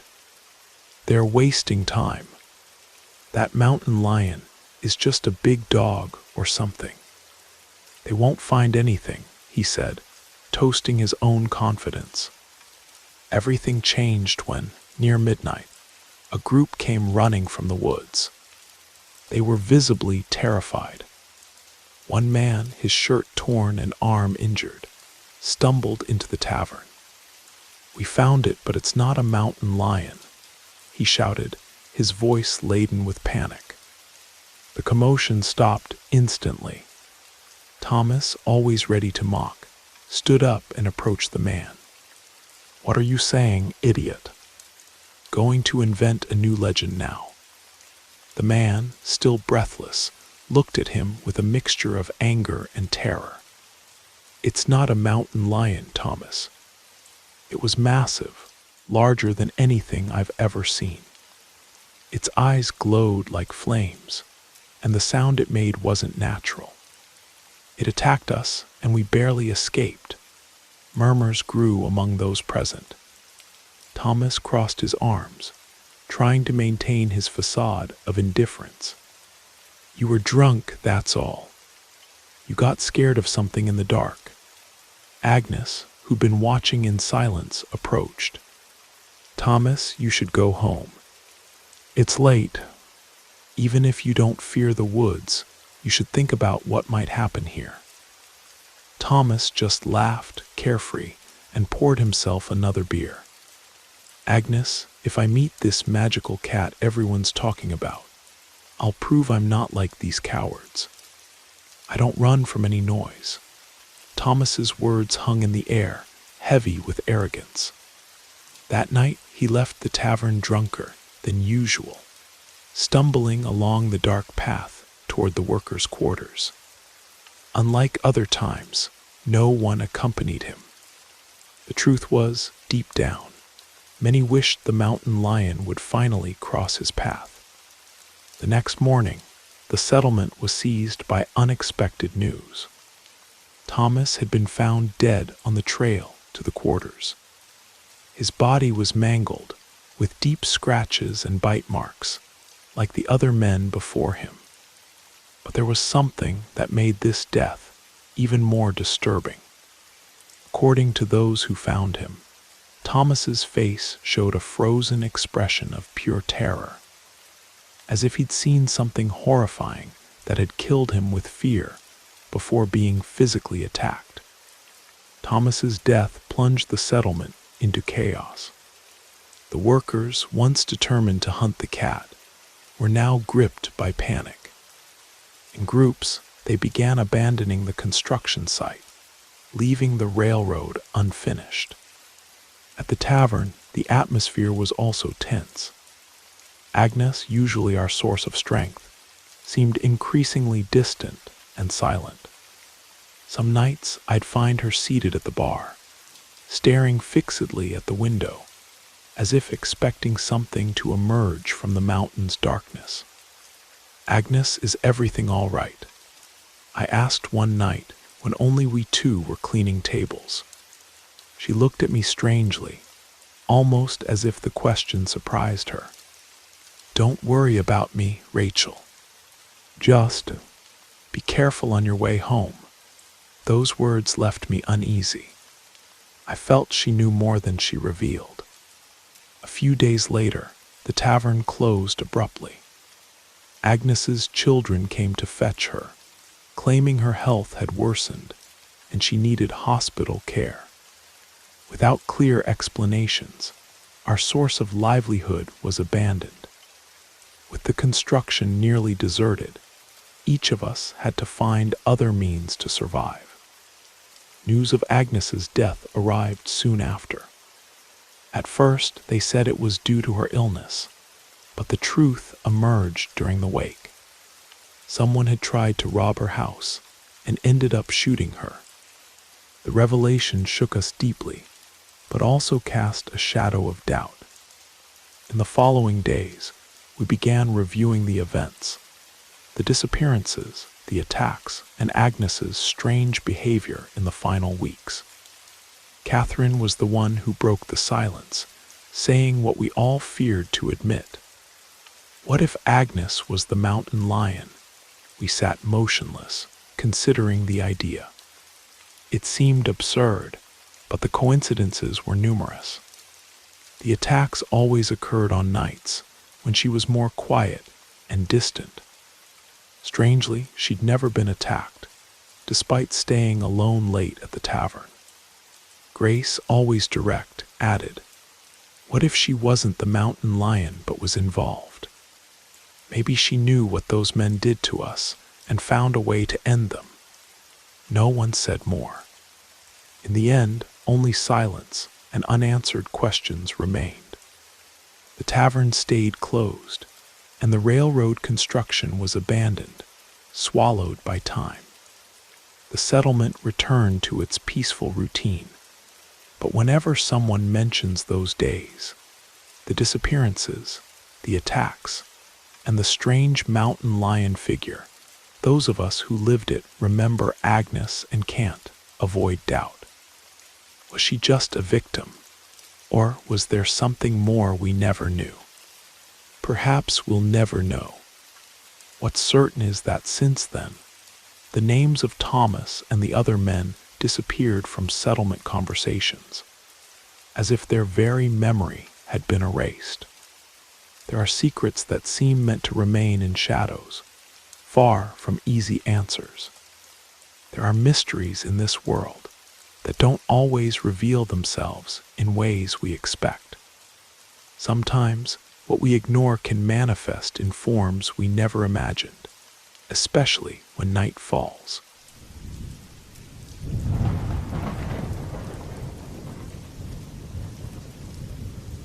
Sebequelas lembranças, que ficam, como gente mesmo anos depois como se estivessem, esperando momento para voltar à tona história, que vou cantar hod, e cute, de se tipo ela mistura in occurrência.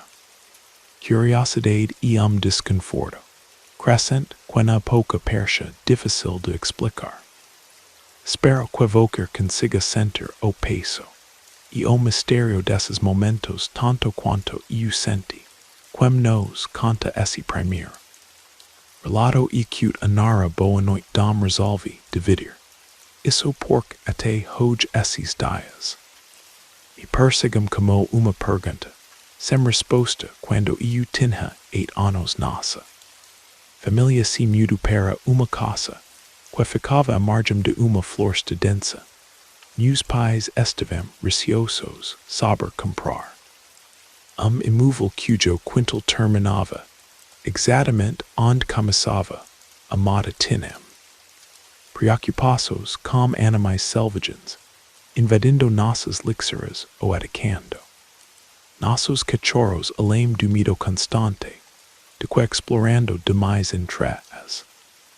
Árvores algum de nós pudes acabar se perdendo, indo assim a casa era barata. Meu pai apreciava a tranquilidade e o isolamento. Minha mãe adorava o estilo do lugar e para. Mim e meus irmãos a ideia de brincar quintal amplo e descobrir os mistérios de floresta era. Irresistível os primeiros sinais de que algo estava fora do normal vieram dos nossos cachorros, eles tinham medo. Inexplicável de floresta e se recusavam a entrar na mata não importava. Circunstância se brinquido, que além de linha das árvores, eles não iam atrás. E caso algum de nós entrasse, eles ficavam agitados andando de lado para. Ao outro até que voltassemos, em várias ocasiões percebíamos os quis encarando. Fixamente ponto, na floresta visivelmente, aflitos, às vezes resnando. O latindo mas nunca vimos, o que os incomodava, uma dessas vezes meu irmão. Tento provar que não havia perigo carregando dos cachorros, até dentro da mata porém assim, que tive chance o. Animal escapou e correu pânico direto para dentro da casa ao anoitecer-se. Estávamos no quintal era, como vermos sons, como se alguém estivesse andando entre as árvores galhos sendo empurrados.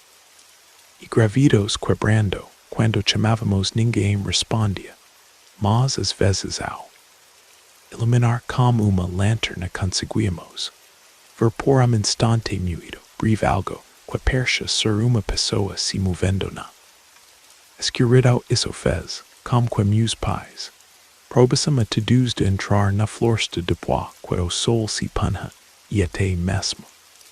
Durante o dia tínhamos ordens de nunca sair do campo de visão, de caça minha. Irmã tinha quarto cuja janela dava diretamente para o quintal e a floresta ao fundo. Ela lembra de uma noite em que olhou para fora e viu uma figura sombria parada na borda do gramado algo. Naquela silhueta percha, errado como se ela não tocasse completamente, o que o além de ser alta demais para uma pessoa. Era como se estivesse deformada minha irmã ficou convencida de que aquilo estava olhando diretamente para ela apavorada chamunaço, pai dizendo que havia homem no quintal olhando pela janela e correu para fora. Como uma lanterna enquanto ela continuava. Observando a figura ela não se moveu mais. Assim que a luz da lanterna alcançou, desapareceu instantaneamente era como vermos batidas na porta dos fundos, a noite mas nunca havia ninguém lá meus. Pais acreditavam que fossem adolescents, pregando peças e começaram a ignorar até. Quam uma noite de chuva forte as batidas ficaram, insistentes e nervosas. Minha me cogitu que talvez alguém estivesse precisando de ajuda tentando escapar de tempestade quando abriu. Porta porém não encontra ninguém nem sequer havia marcas de pés molhados na varanda. Esse fenomeno das batidas persistiu durante todo o tempo. Que mormos ali elas aconteciam por algumas semanas seguidas, depois cessavam por meses, mas acabavam voltando meus pais. Cansados instalaram uma câmara de segurança para capturar quemo o que estava caçando aquilo, embora nunca tenha rede de ninguém.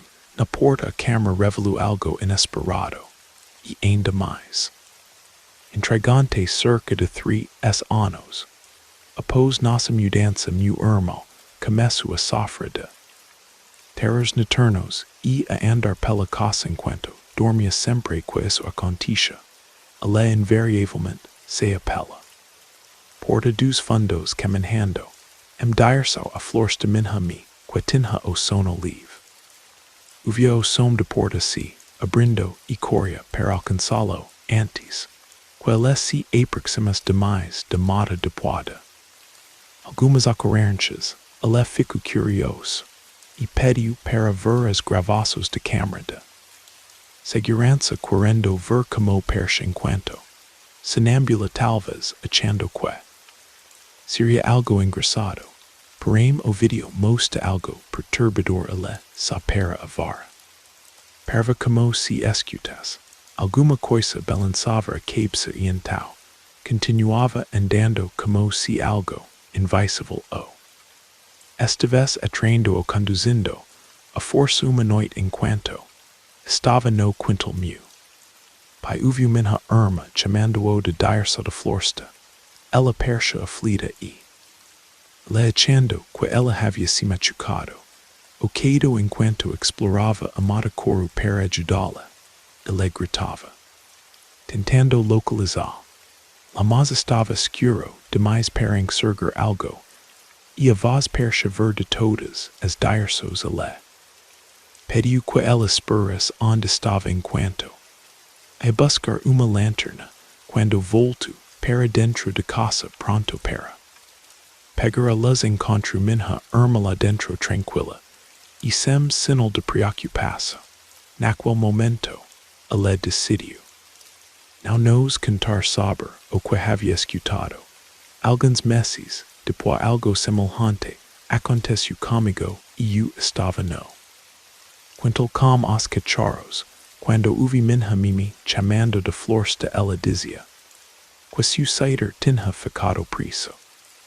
Galhos e que precisava de minha ajuda sem pensar muito. Comecei a entrar na mata mesmo tendo visto minha me dentro de casa pouco antes e não tendo notado ela passando por mim enquanto avançava os quais começaram a latir freneticamente, chamando a atenção do meu pai que me viu pela janela e gritou para eu voltar. Quando respondi que estava ajudando, Mami ela gritou ainda mais alto dizendo que minha me estava dentro de casa e que eu precisava correr de volta.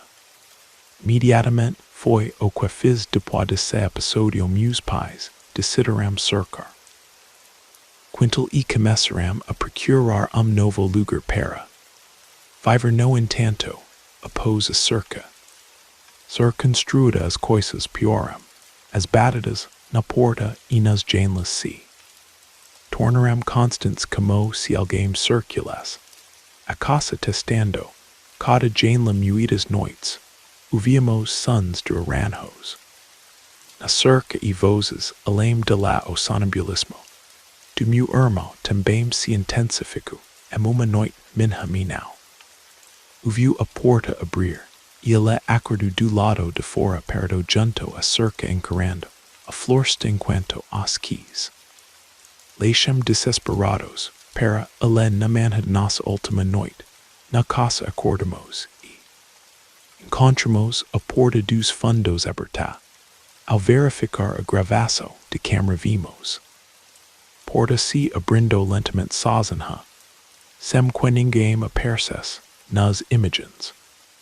Depois que nos mudamos ao sonambulismo, do meu irmão cessu mas ele ainda sofre com terrores noturnos e uma ansiedade profunda há algumas noites, ele me ligou. Aparentemente só para conversar, mas no meio de conversa me perguntou se eu achava que a porta aberta naquela última noite significava que o qualquer que estivesse lá fora havia finalmente entrado ele tentou brincar como assunto mencionando o clima de Halloween e sugerindo que talvez precisíssemos dum exorcismo caso algo talvez grudado nós porém percebi que ele estava claramente incomodado confesso que também ainda me sinto afetado até hoje fico inquieto perto da floresta ou áreas escuras e densamente arborizadas. Não sei exatamente o que havia naquelas noites entre as árvores, mas tenho uma certeza inquietante se tivesse oportunidade aquilo teria nos consumido por completo antes de irmos para o próximo relato se vou querer cute novo por aqui não se esqueça de se inscrever no canal e ativar o sininho para receber as próximas histórias. Sua presença e cute importante e seu apoio e cute essential. Bem, vamos continuar.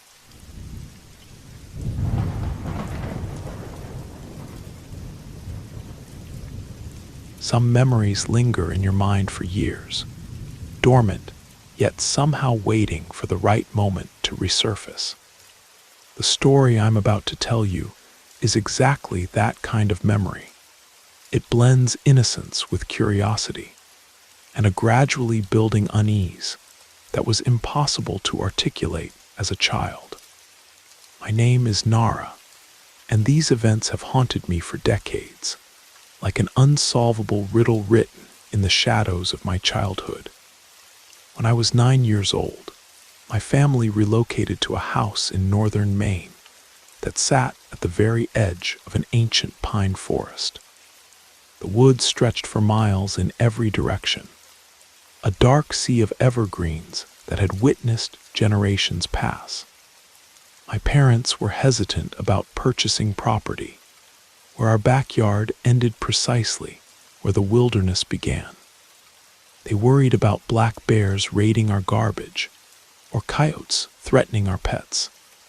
The danger of children venturing too deep into those endless woods and becoming hopelessly lost was a constant nightmare that kept my mother awake at night. Despite these concerns, the house was remarkably affordable, something about a previous owner abandoning it suddenly, citing personal reasons that the realtor never fully explained.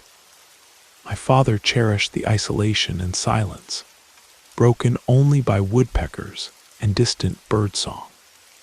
My mother fell in love with the Victorian architecture and period details. For me and my siblings, the prospect of an enormous yard bordering a mysterious forest was absolutely thrilling. The first indication that something was wrong came from our German shepherds, Max and Shadow. These dogs, usually fearless and athletic, developed an inexplicable terror of the forest. They refused to approach within 15 feet of the tree line, regardless of the circumstances. If a ball or frisbee flew past their invisible boundary, they would abandon it immediately. When any of us ventured into the woods, they'd become increasingly agitated, pacing back and forth and whining incessantly until we emerged. Several times, we caught them staring fixedly at specific points within the trees, their fur standing on end, sometimes growling or barking at something invisible to our eyes. My younger brother, always the brave one, once tried to prove their fear was irrational by carrying Max bodily into the forest. The moment he had the opportunity, the dog wrenched free and sprinted to the house in pure panic, refusing to leave our enclosed porch for 2 full days. As autumn nights lengthened, while playing in the yard, we frequently heard sounds suggesting someone walking through the underbrush. Branches snapping, leaves rustling, careful footsteps that seemed to maintain a consistent distance from our property. When we called out, silence answered. Occasionally, sweeping with flashlights, would catch a fleeting glimpse of something man-shaped moving between the trunks. These occurrences prompted my parents to forbid forest entry after sunset. Even during daylight hours, we were strictly ordered never to leave the house's line of sight. My older sister's bedroom window overlooked the backyard and forest edge. She recalls a particular November night when she glanced outside and spotted a dark figure standing motionless at the lawn's perimeter. The silhouette appeared distorted somehow, its proportions wrong, as if it didn't quite touch the ground. Yet it seemed unnaturally tall for a person, elongated and misshapen. My sister became convinced it was watching her bedroom window directly. Terrified, she called for our father, insisting there was someone in the yard staring at her. Dad rushed outside with a powerful spotlight. She continued observing as the light beam swept across the yard. The figure never moved, yet the instant the light reached its location, it vanished completely, not running away, simply disappearing as if switching off like a television. Knocking on our back door became a nightly routine, though investigation always revealed nobody there. Initially, my parents suspected teenage pranksters and began ignoring the disturbances. This strategy held until one January night during a blizzard, when the knocking became urgent and persistent. Mom considered that someone might genuinely need help, seeking shelter from the storm. When she opened the door, however, nobody stood outside. More disturbingly, there were no footprints in the fresh snow covering our porch. The knocking phenomenon continued throughout our residence there, occurring intensely for weeks before mysteriously stopping for months, only to resume without warning. Frustrated, my parents eventually installed a video security system to identify the source. Although the camera never captured anyone at the door, it did reveal something far more unsettling. About 18 months after our move, my brother began experiencing severe night terrors and started sleepwalking. Without fail, he would exit through the back door and walk directly toward the forest. Mom, a light sleeper, would hear the door open and race to intercept him before he reached the trees. After several such episodes, curious about his unconscious journeys, he requested to review the security footage. He imagined it might be amusing to watch himself sleepwalking. The video, however, contained nothing remotely entertaining. It showed him stepping onto the porch, halting abruptly as if hearing something, tilting his head in response, then continuing with deliberate purpose, as if being summoned by an invisible force. One summer evening, while tending the garden, my father heard my sister calling from the forest's direction. Her voice sounded distressed, and assuming she'd injured herself while exploring against rules, he rushed toward the sound. He shouted, attempting to locate her, but the darkness obscured everything, and her voice seemed to echo from multiple directions simultaneously. He pleaded for her to stay put while he retrieved a flashlight. Returning inside to grab one, he discovered my sister calmly reading in the living room, displaying no signs of concern whatsoever. He chose not to share what he'd heard. Several months later, something similar occurred to me. While playing catch with the dogs, I heard my mother calling my name from within the forest. She claimed her jacket was snagged on thorns and requested assistance. Without hesitation, I began walking toward the trees, even though I distinctly remembered seeing Mom in the kitchen mere minutes earlier. As I proceeded deeper, the dogs erupted in frantic barking, drawing Dad's attention. Spotting me from a window, he began shouting to return. When I explained I was helping Mom with her jacket, he screamed even louder that Mom was inside, and I needed to sprint back immediately. Following that incident, my parents had the yard fenced and started house hunting. Unfortunately, the barrier only amplified whatever was happening. The door and window knocking became relentless, as if someone circled our home, testing each potential entry point. Most nights brought the sound of scratching against the fence and muffled voices beyond it. My brother's sleepwalking episodes intensified dramatically. During one particularly disturbing night, Mom failed to hear the door opening. He awoke outside, standing by the fence, gazing motionless toward the forest while the dogs howled desperately for him. Our final morning in that house, we discovered the back door standing open at dawn. The security camera showed it slowly swinging inward by itself, with nobody visible in the frame. After relocating, my brother's sleepwalking finally stopped, though night terrors and deep-seated anxiety remain. Recently, he phoned me, ostensibly for casual conversation, but eventually asked if I thought the open door during our last night meant whatever existed out there had finally crossed the threshold into our home. He attempted joking about the timing, October after all, suggesting perhaps we needed an exorcism to remove anything that might have attached itself to us. Yet I recognized his genuine, underlying fear. Truthfully, I share it.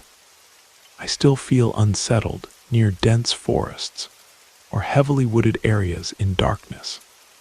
What haunted those woods remains unknown to me, but I possess one disturbing certainty. Given the opportunity, it absolutely would have consumed us entirely.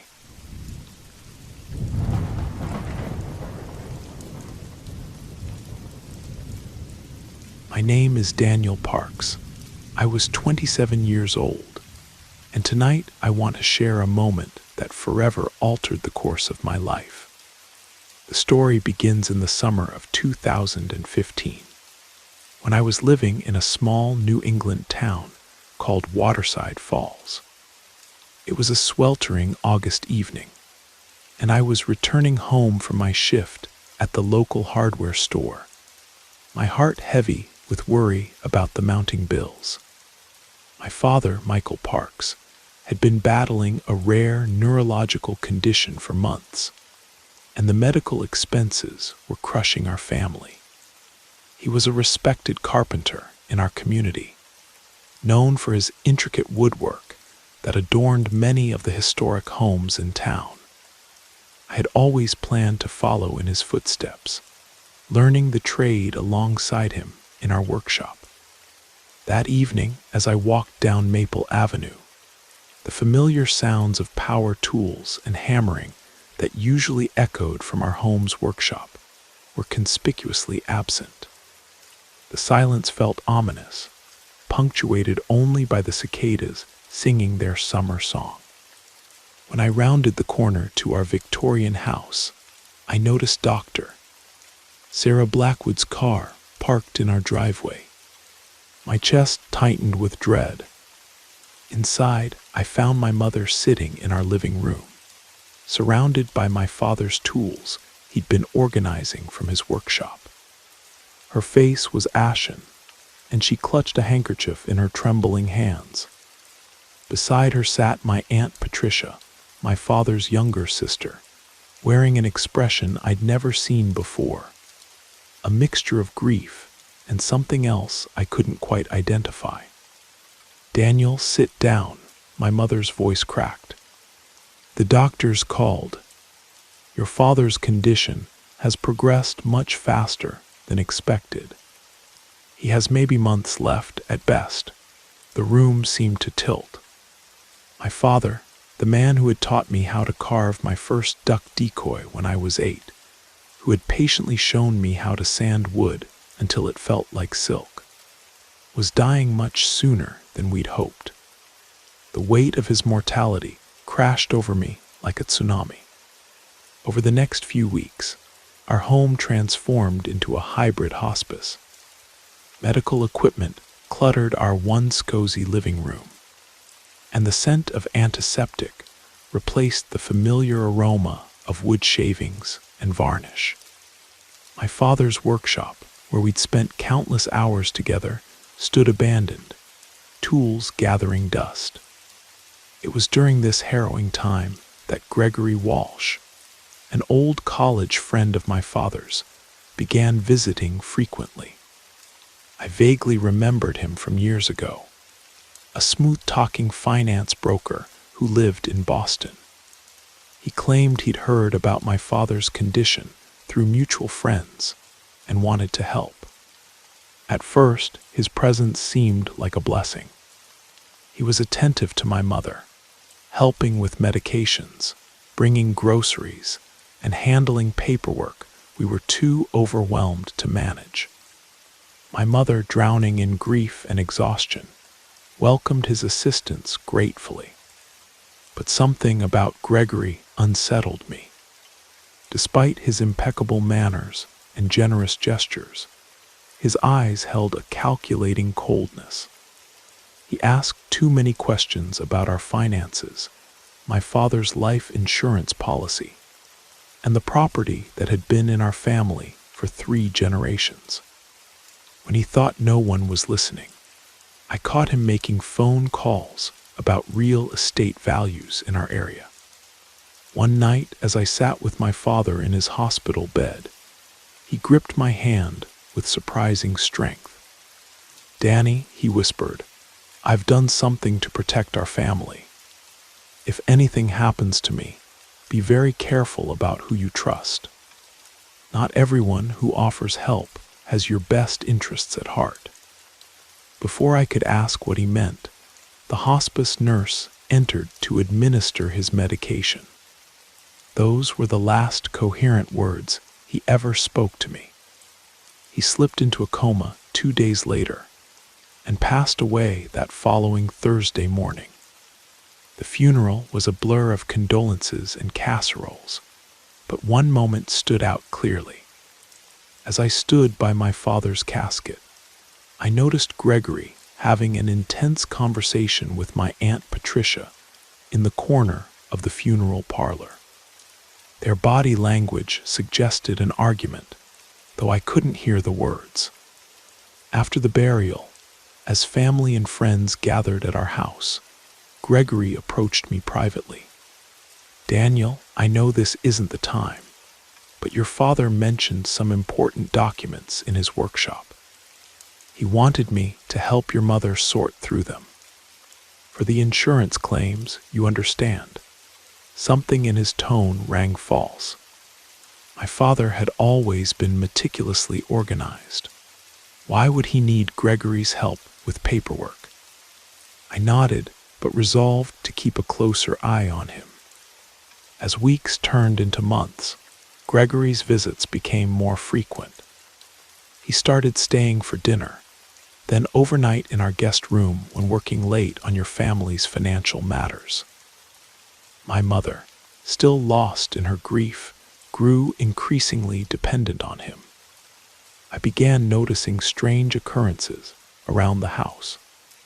Items would be moved slightly from where I'd left them, particularly in my father's study. Once I found Gregory in there at dawn, claiming he couldn't sleep and was helping organize Dad's papers. But I knew those papers had already been sorted weeks ago.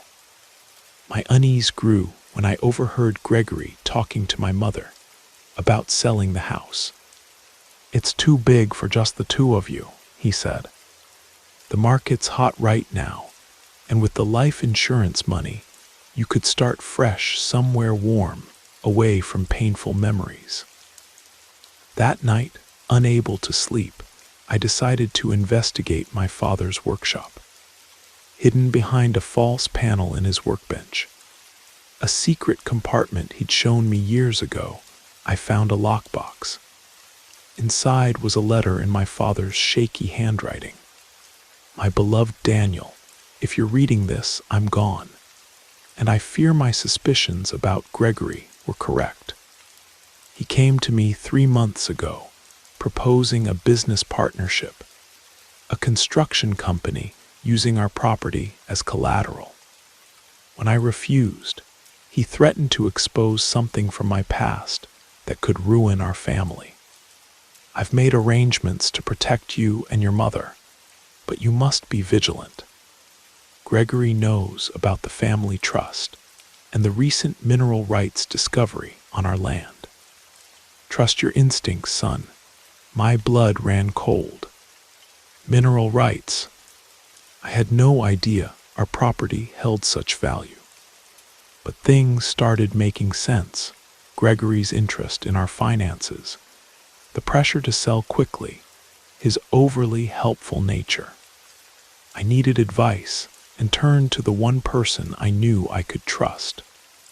My great-aunt Margaret, my father's eldest sister. She lived alone in the old family homestead on the outskirts of town. A woman everyone in Waterside Falls respected as wise, but slightly eccentric. When I arrived at her rambling Victorian house, she greeted me at the door before I could knock. "I've been expecting you, Daniel. Come in and bring that letter your father left you." How she knew about the letter, I didn't question. Aunt Margaret had always seemed to know things before they happened.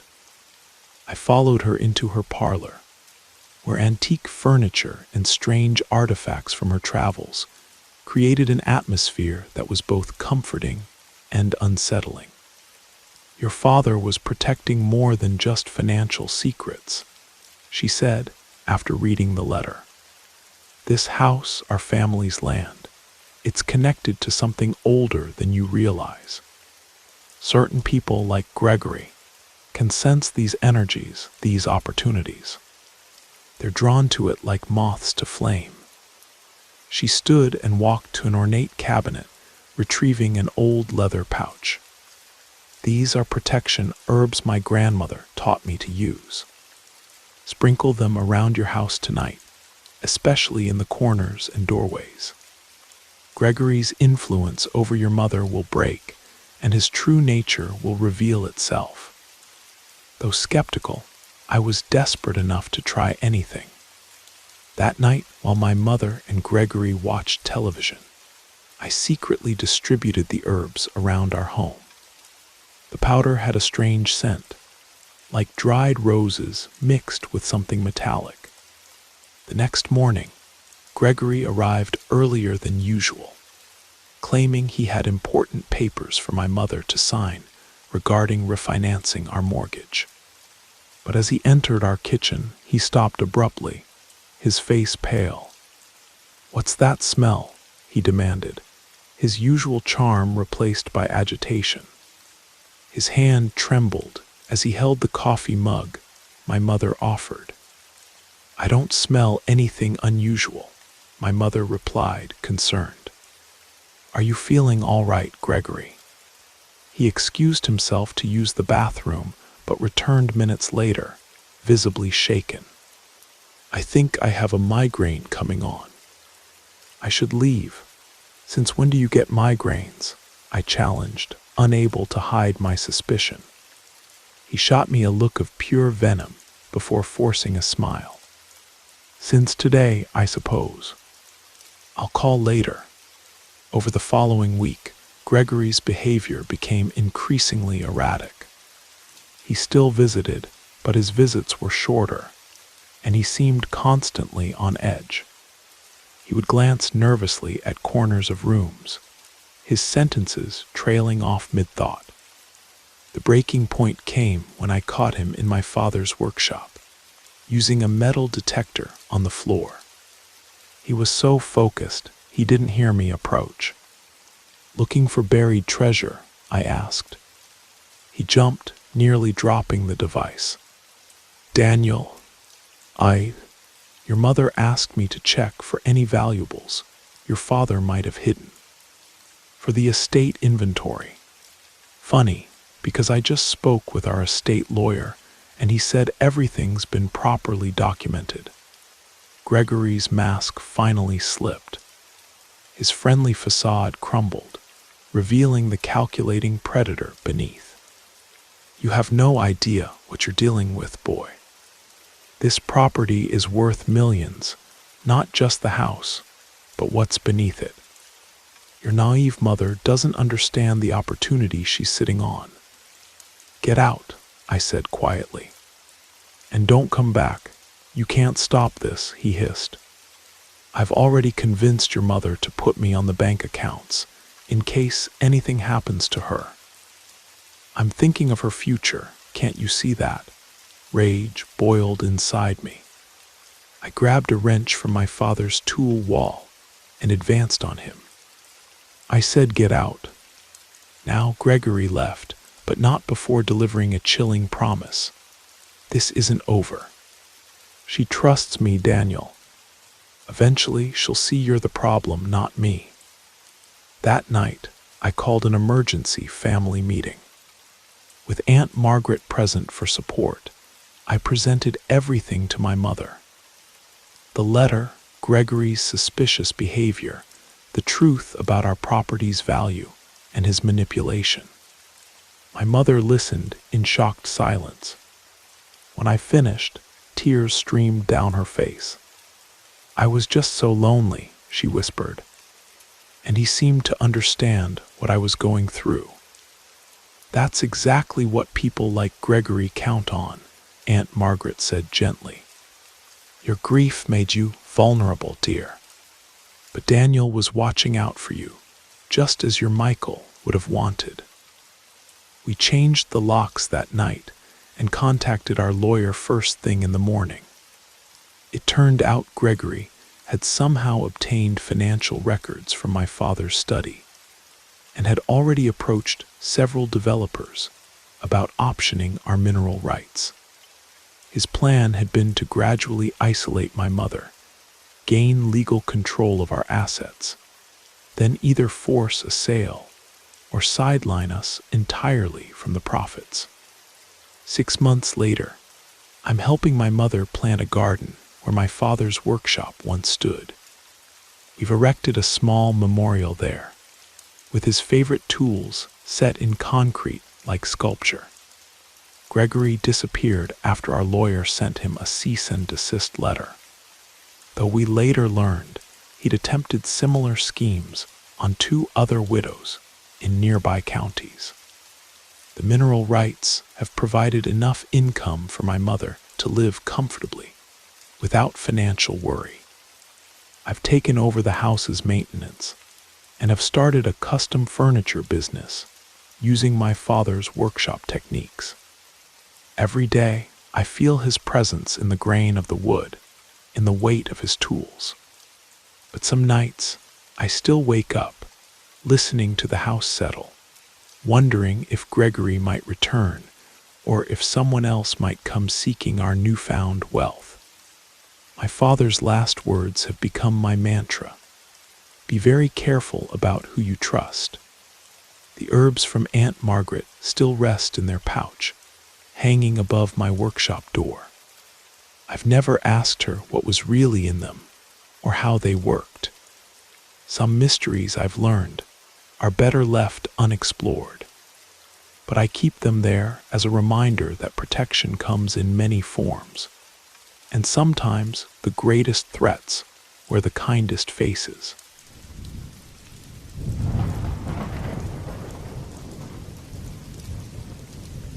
I heard this story a while back from someone who chose to remain anonymous. You'll soon understand why. This person shared the following with me.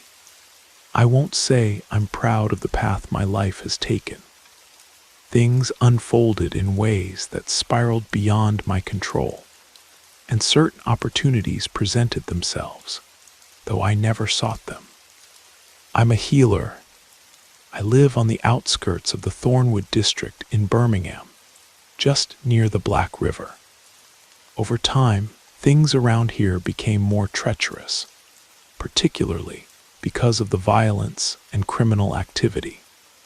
Those familiar with the area know exactly what I mean. I began treating cases that, while not unfamiliar to me, carried a different weight. Members from rival gangs started seeking my help. Perhaps they knew about each other's presence, perhaps not. Either way, they regarded me as someone apart, someone who could ease their suffering. Still, I couldn't shake my fears for my own safety. One dreary afternoon, while I was in my office, a modest house I used exclusively for my practice, a young man appeared. He was 24 years old, but seemed more fragile than someone his age should. Pale, thin, it was obvious what kind of situation he was involved in.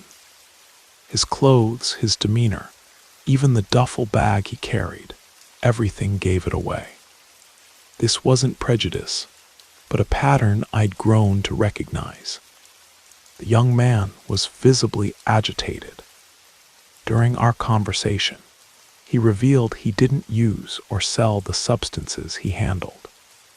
He was one of the lookouts, the young men who kept watch, monitoring the neighborhood's activities and reporting to those who actually controlled the trade.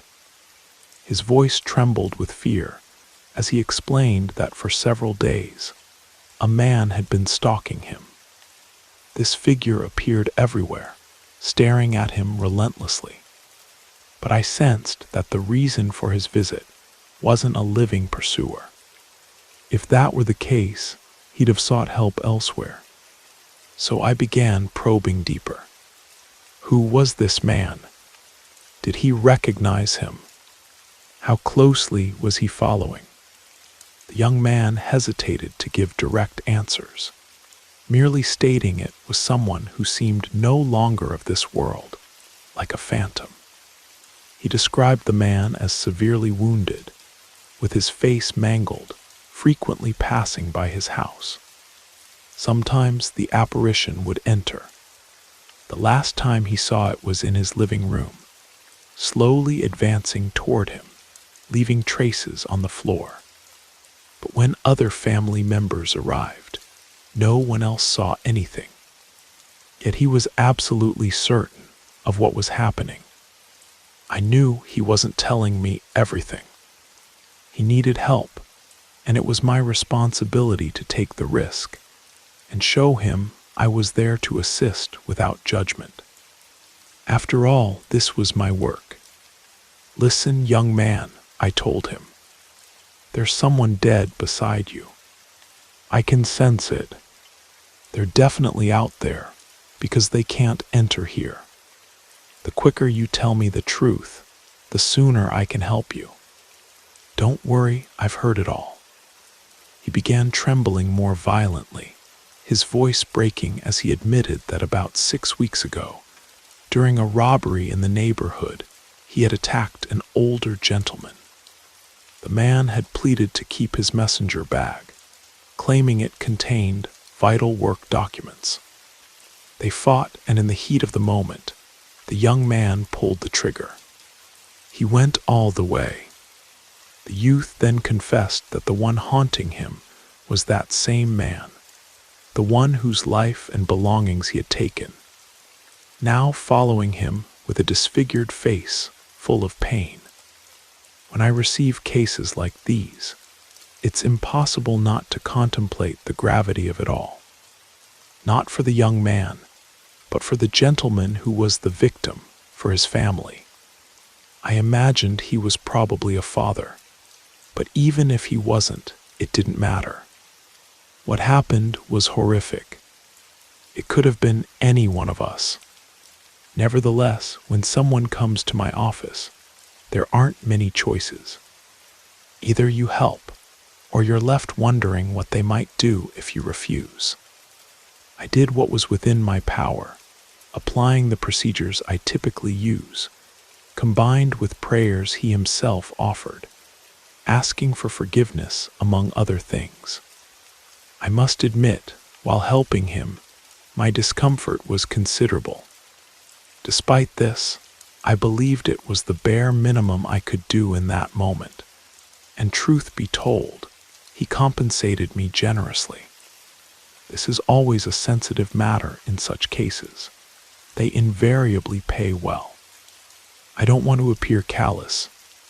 1 week after treating him, I saw on the local news that he had died in a shootout. I felt conflicting emotions. On one hand, a certain relief because deep down, I believe there are debts people eventually settle, sooner or later. When something terrible happens by accident, it's still possible to comprehend, even if it can't be justified. But when there's intention, the responsibility differs, and that burden always finds a way to collect what's owed. For that young man, the reckoning came far too soon. I often find myself pondering the delicate balance I maintain in this work.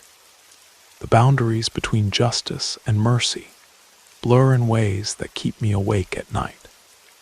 In the days following his death, I wondered if I had somehow become part of the cosmic mechanism that brings about such reckonings. The phantom had achieved its purpose, though at a cost that seemed disproportionate even to me, someone who witnesses the supernatural regularly. The aftermath left the neighborhood more unsettled than before. Word spread quickly about the young man's death, and with it, whispers about the haunting that preceded it. Some said he had confessed to others before coming to me. Some claimed they had seen the apparition themselves. Whether these stories held truth or were merely the product of guilty consciences, I couldn't say. What I do know is that the night he died, I felt a shift in the air. The oppressive heaviness that had settled over my office during his visit lifted completely. Whatever entity had been pursuing him had finally found its resolution. Yet I couldn't shake the feeling that in helping him find temporary peace, I had somehow contributed to sealing his fate. These moral ambiguities are the price I pay for the work I do, walking the thin line between the world of the living and the realm of the departed, where justice operates by laws we can barely comprehend.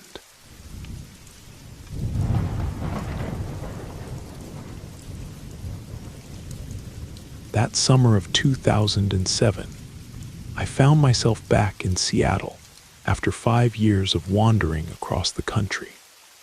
My grandmother, always the gracious one, welcomed me into her Queen Anne Victorian, letting me crash in the spare bedroom on the second floor until I could get my life together.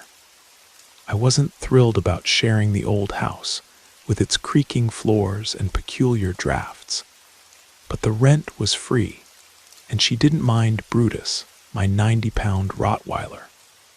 We'd always had this unspoken understanding, my grandmother and I, built on mutual respect and very few questions asked. About 4 months into my stay, around 2:30 on a Tuesday night, I felt Brutus stirring beside me on the bed. The heavy mahogany bed frame that had belonged to my great-grandparents groaned, as he shifted his considerable weight. Then I heard those contented whimpers he'd make when someone scratched behind his ears, that particular spot dogs love. Half asleep, I sat up to tell him to settle down and go back to sleep. That's when I saw her. She was standing at the foot of my bed, reaching over to pet Brutus.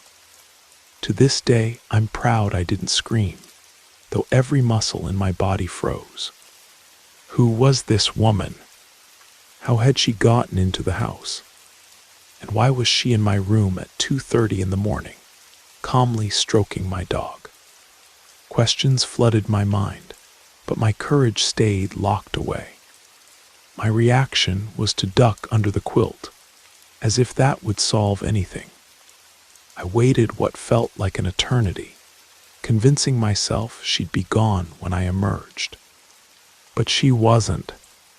I did this 2 more times, each peek revealing her still there, still wearing that serene smile while petting Brutus. On the 3rd attempt, something shifted. I realized I wasn't afraid anymore. The bond I shared with Brutus was forged in tough times for both of us, creating an unshakable trust. He clearly sensed no danger from this woman, and I trusted his instincts completely. I decided to face the situation head-on. Throwing off the covers, I was determined to confront this mysterious presence.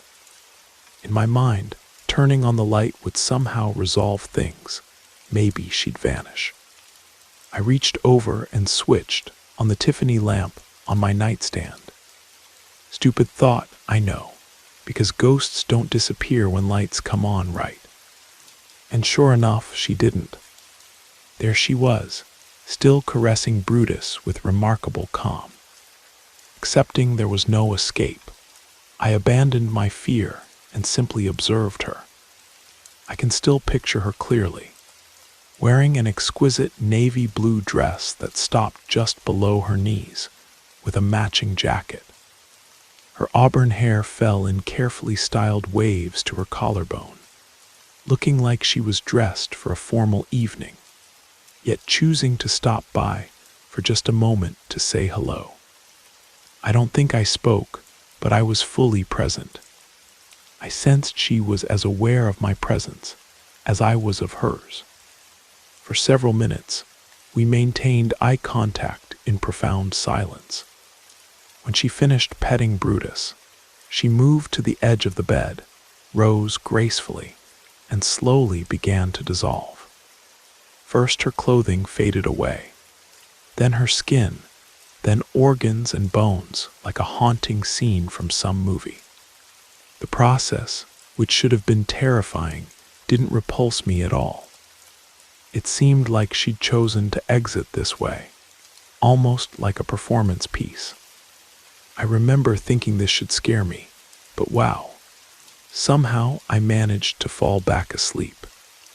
The next morning at breakfast, I was about to tell my grandmother everything when she seemed distracted by an unexpected phone call. The news was heartbreaking. Carol, her best friend since high school, had passed away during the night. I remembered the lively stories my grandmother would tell about their adventures, especially one involving a disastrous attempt at making her mother's famous apple pie. But I'd never seen what Carol looked like. Curious, I asked my grandmother to describe her.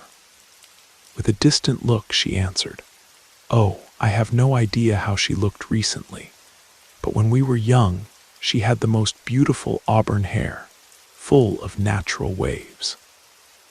That was just one of many strange occurrences I experienced in that old Victorian house, but it remains the most vivid and, oddly enough, the least unsettling.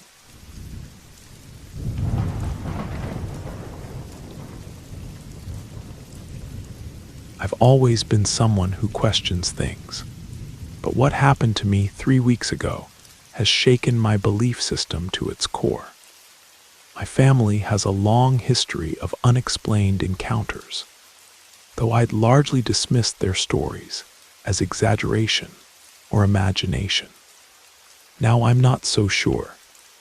Living in Savannah, Georgia, with its ancient oak trees and historic mansions, you'd expect ghost stories.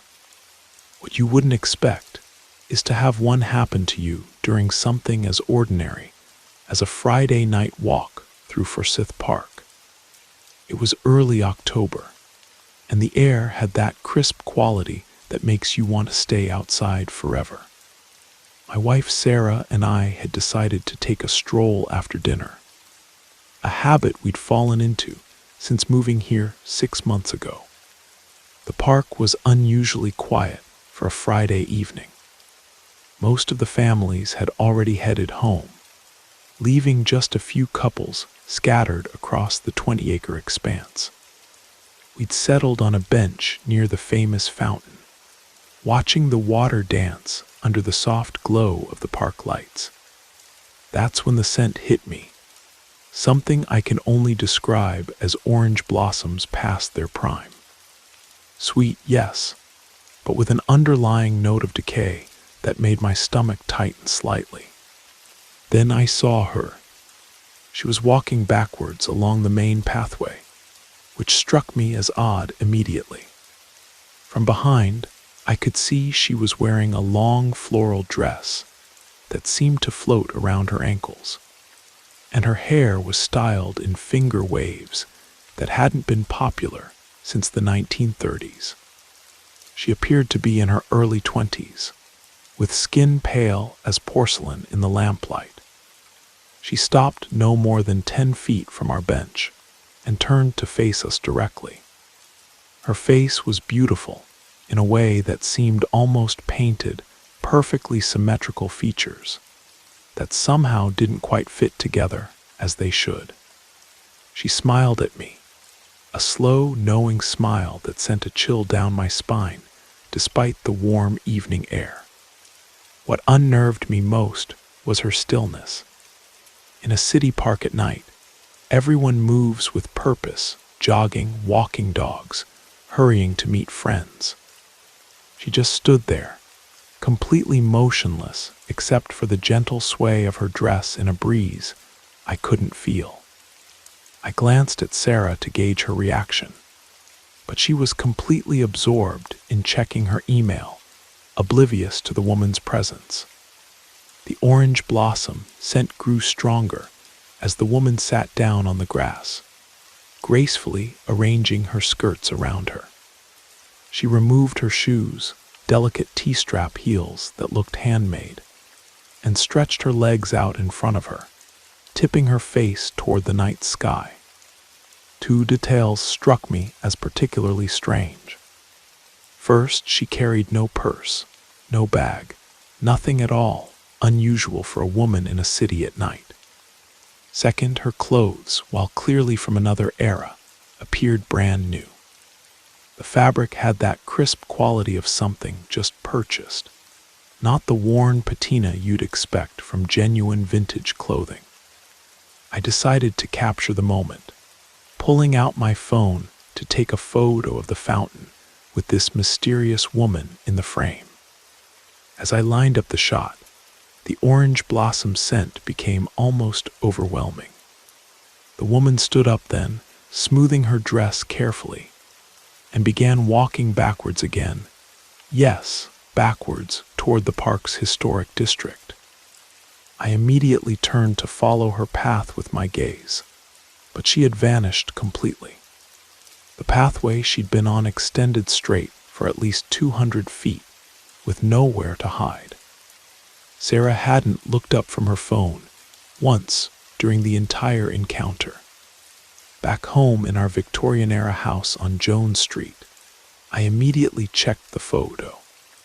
I wasn't surprised, exactly, to find no trace of her in the image.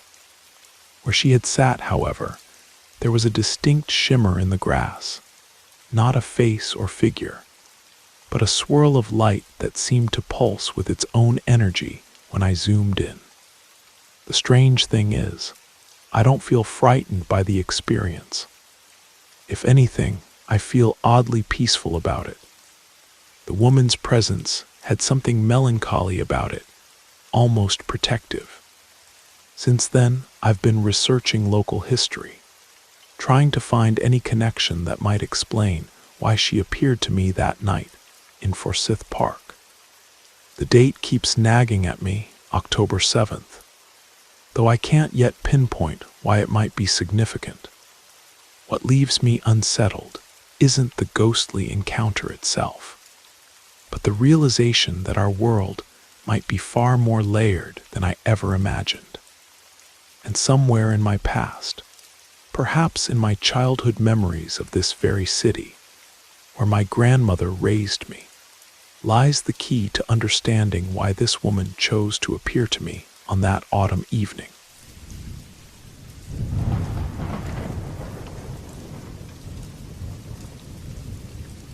When I was 15 years old, I took part in a church event called Festival of Light, a Christian alternative to traditional Halloween celebrations. My family and I always arrived early since we helped set up the game booths, organize activities, and distribute candy baskets. If I'm being honest, my main motivation was securing the best treats before anyone else could get to them.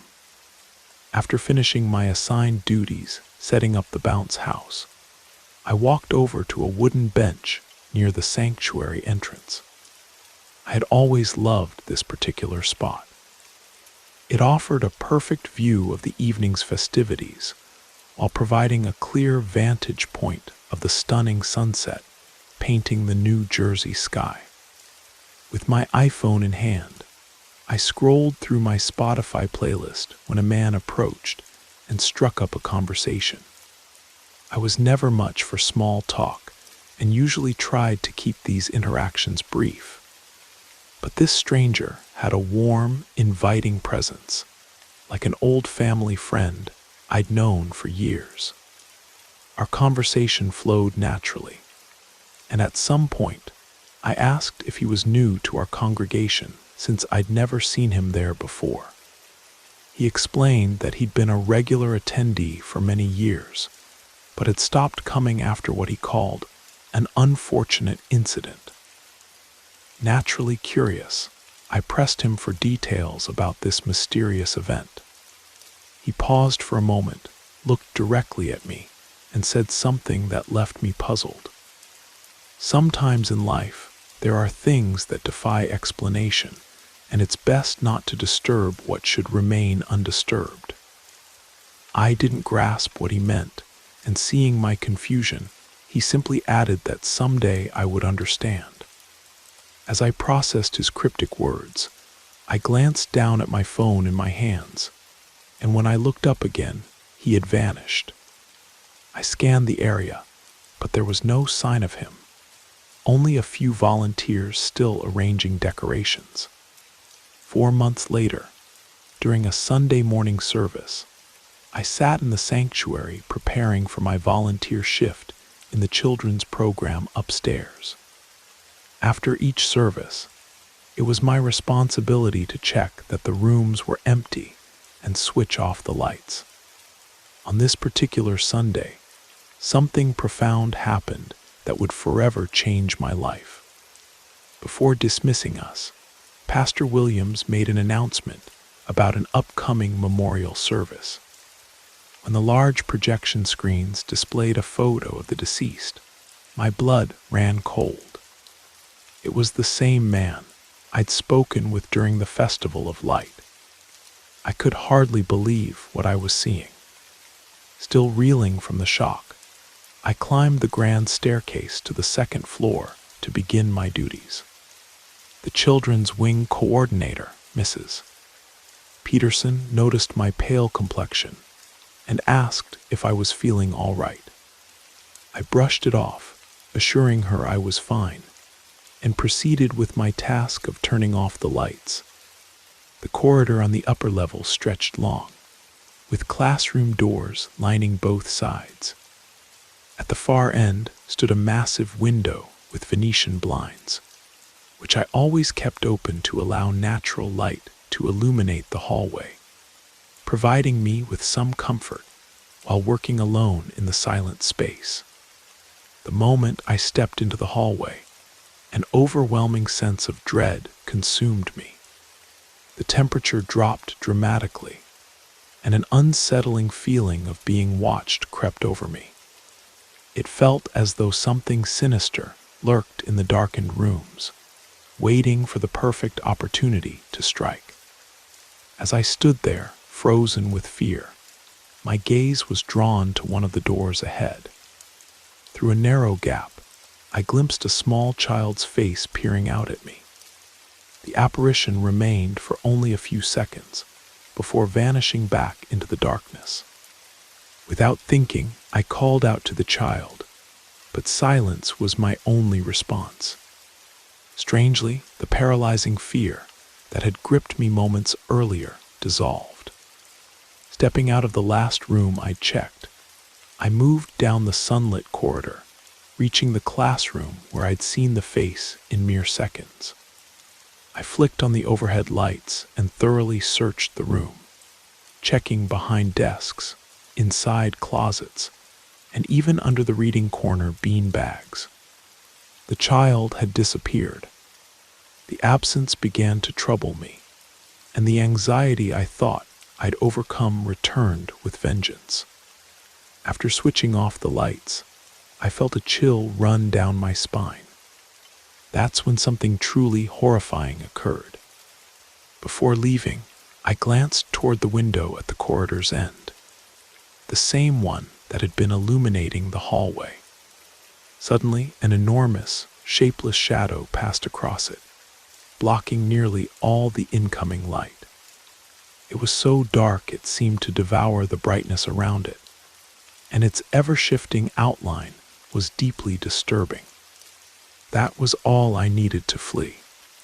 I ran with every ounce of strength I had, taking the stairs 2 at a time, as if my life depended on it. At the bottom, I was stopped by the head usher, Mr.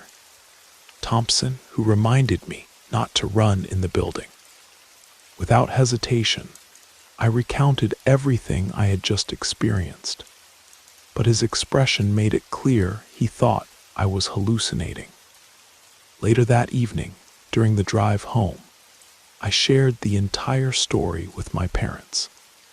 Being practical people, they dismissed my account as an overactive imagination. Despite their skepticism, I remain absolutely certain of what I witnessed that day. Even now, whenever I recall these events, chills run down my spine, and I find myself questioning what really happened in that historic colonial church in Morristown.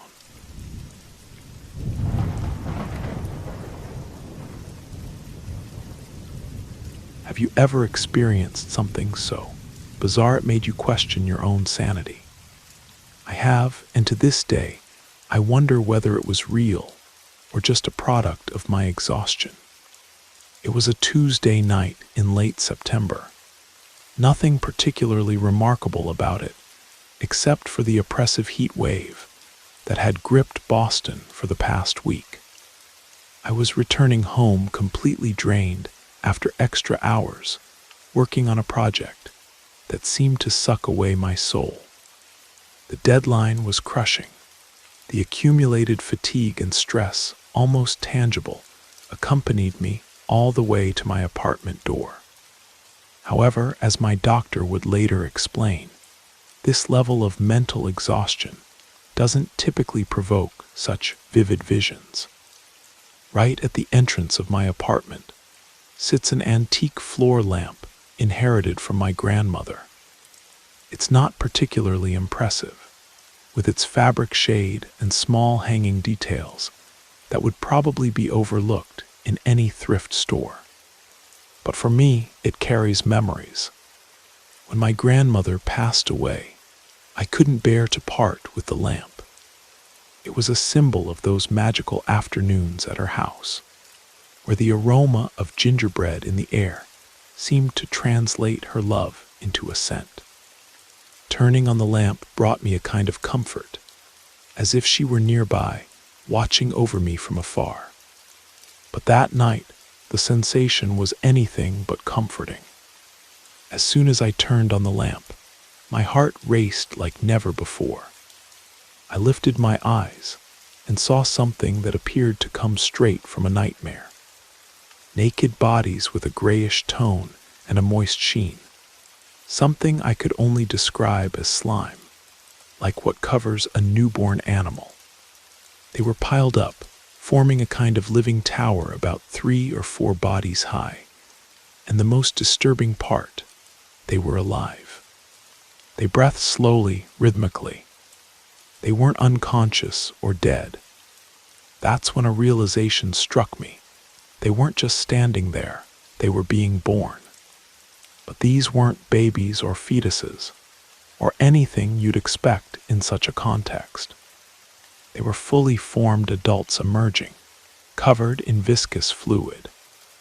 And then came the smell, a warm, sweet odor similar to warm milk that seemed to fill every corner of the room. I froze, my hand paralyzed on the light switch. My instinct, however, made me react. I switched off the light. As soon as my eyes adjusted to darkness, I noticed the bodies had vanished. Even so, my body trembled, my mind was in shambles, and I didn't dare turn on the lamp again. I just ran out of the apartment and walked down the hallway, trying to regain some control over my thoughts. After several minutes of wandering and taking deep breaths, I convinced myself it was all just a trick played by my tired mind. I returned to the apartment, gathered my courage, and turned on the lamp again. Nothing, just the soft light reflecting on the walls as always. The next day, I sought out a doctor. He explained that what I experienced was probably a hallucination caused by extreme stress. I confess, I never imagined hallucinations could be so real, so full of details like that smell of warm milk and the wet sound of breathing bodies. I always thought they were just vague distortions, like seeing shapes in shadows or surreal figures. But that night showed me that sometimes what seems most impossible can appear frighteningly true. And here we are, life goes on, and we learn. I'm grateful to the medical team for helping me see this more clearly. But in the darkest moments, especially right after it happened, I sometimes find myself thinking it wasn't just a trick of my mind. There was something more. That smell, the wet gasping sound, the sticky texture, they weren't simple abstract forms. They were complete bodies, rich in detailed birthmarks, hair, scars, moles. Each of these features is still sharp in my memory. Even so, as the doctor explained, it had to be a hallucination, because it makes no sense for something so real to appear simply by turning on a lamp. The world we live in doesn't work that way, and I know that. If it did, there would be many more similar reports out there. But I've never searched for similar stories because, to be honest, I don't want to discover if others have experienced something like this. If I ever read that they have, the entire structure of normalcy I've built with so much effort over the past 20 years would crumble to pieces, and I'm not sure I could handle it.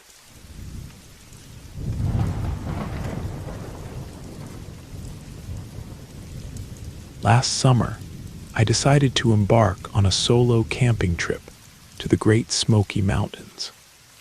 I was in my final semester of college, but I'd barely been keeping up with my studies. Too many weekends spent partying and getting high. Needing a reset, I walked away from it all, the booze, the drugs, and the toxic crowd, and packed my bag for an 8-day wilderness trek. The experience transformed me entirely, reshaping both my relationship with myself and my understanding of genuine enjoyment without artificial highs. The scenery was absolutely breathtaking. The Tennessee mountains in August were magnificent, and I captured countless incredible photos, crystal clear streams, serene mountain lakes, and makeshift camping spots scattered throughout the backcountry. My shelter was often just a tarp strung between two trees, with my sleeping bag as my only comfort. My college friends scoffed when they heard about this adventure, thinking it was some misguided attempt to prove myself, since I'd never been the outdoorsy type. To counter their skepticism, I meticulously documented everything. Each night before turning in, I'd photograph my campsite with my iPhone. I'd review every photo immediately after taking it, so I thought I knew each one by heart. When I finally returned home, I invited my friends over to share the photos. I wasn't expecting anything unusual, but as I swiped through the images, something froze me in place. One photo showed my campsite from an impossible perspective shot from approximately 50 to 60 feet above, looking straight down. In it, I was clearly visible inside my sleeping bag, completely motionless. The lighting suggested it was taken around 4 or 5 in the morning. "That's incredible," one friend exclaimed. "Did you climb a tree to get that shot?" I took a long pause while my mind struggled to process what I was seeing. The spot where I'd camped that night had no nearby trees, nothing tall enough to achieve that aerial view. My prolonged silence made my friend press further. "What's wrong?" I finally managed to whisper. "I didn't take this photo." Their initial reaction was disbelief. "Then who did? You said you were alone out there." I looked at them, fighting to stay composed, and repeated, "I was alone." The gravity of the situation slowly settled over the room. It was a mystery none of us could rationalize. Thankfully, they were there to witness the photo's first viewing, as I would have completely lost it if I'd discovered it alone. We spent hours trying to explain it. Perhaps someone had stumbled upon my camp, grabbed my phone, taken the photo, then carefully placed it back. But that theory fell apart. I chose that specific spot precisely because it lacked any elevation points nearby. I wanted an unobstructed view of the stars. The conversation grew, increasingly unsettling. They even suggested maybe I was misremembering the landscape. But after assuring them repeatedly that no trees had been anywhere near that campsite, we all fell silent, staring into space without answers. That photograph shouldn't have existed, yet there it was. The image haunted us. We brainstormed every possible logical explanation, but nothing fit. Eventually, one friend suggested we return to the Great Smokies together to investigate. He immediately declined, urging me to delete the photo and move on. It was probably just some hiker playing a prank, he insisted, or maybe a glitch with your phone. Either way, it's not worth obsessing over. We're here, we're healthy, this doesn't change anything. Deep down, I knew he was right. What kind of answer could possibly bring peace of mind? Even the most rational explanation was disturbing. Someone had approached while I slept, accessed my phone, and returned it without my knowledge.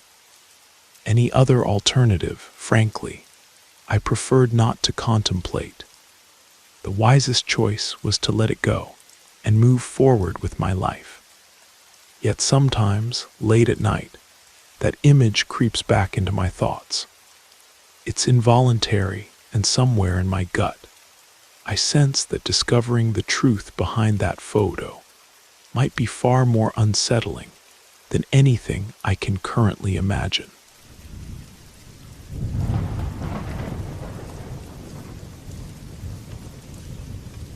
just a few years ago, when I was barely out of my early 20s. My entire existence revolved around long-distance running.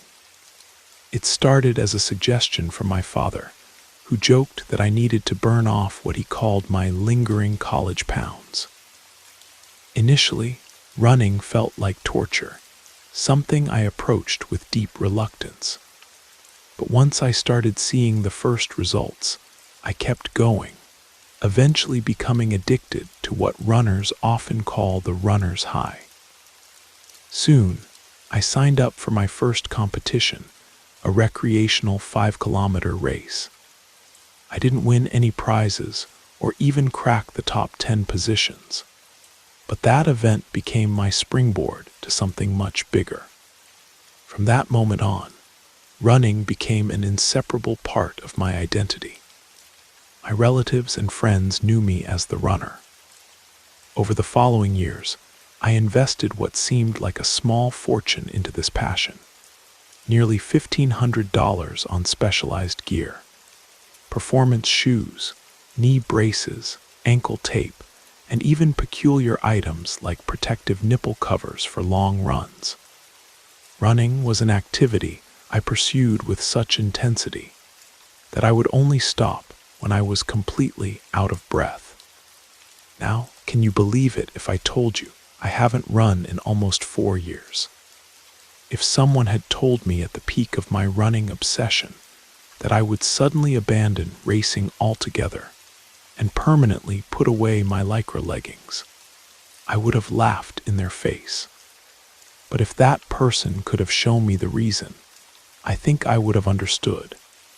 To explain, I need to tell you about a woman named Victoria Moore. Victoria was born in March of 1991 in the United States, in the state of Colorado. She graduated from the University of Denver and later established her career at Microsoft in Washington State. From what I gathered, Victoria was an accomplished person, healthy, successful, with exceptionally proud parents. However, in November of 2017, she went out for a run and never returned home. Her body was discovered on a running trail in a wooded area near her neighborhood. Victoria had suffered severe injuries to her face, neck, and wrists. Her killer had taken her life through strangulation, crushing her windpipe while inflicting other atrocities. After her death, he also stole her belongings, her running gear, smartphone, and smartwatch, leaving behind evidence of what he had done. According to reports I read, Victoria had fought back, managing to wound her attacker. The rage he felt at her resistance translated into more violence, resulting in broken bones throughout her body. Law enforcement arrested a suspect for the crime, but even now, the trial hasn't taken place. I know this because I set up a news alert on my phone to follow the story. Yet I never received any updates. Still, the legal proceedings aren't what I want to discuss. What matters is how the murder of a stranger on the opposite side of the country made me abandon something I cherished so deeply. Here's the connection. Victoria was murdered in Denver County, Colorado. I live in Denver, Massachusetts, and my name is Victoria Mitchell. Only 2 letters separate our last names. Victoria was born in March 1991, the exact same month and year as me. The gap between our birthdays is less than 5 days. Her mother is named Victoria, just like my name. Her parents are Robert and Sarah, while mine are Ronald and Susan. Victoria had auburn hair and green eyes, as do I. When people say their blood runs cold from something terrifying, believe them. It's absolutely true.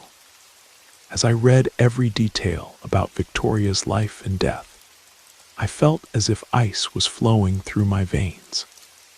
We were so similar, almost identical.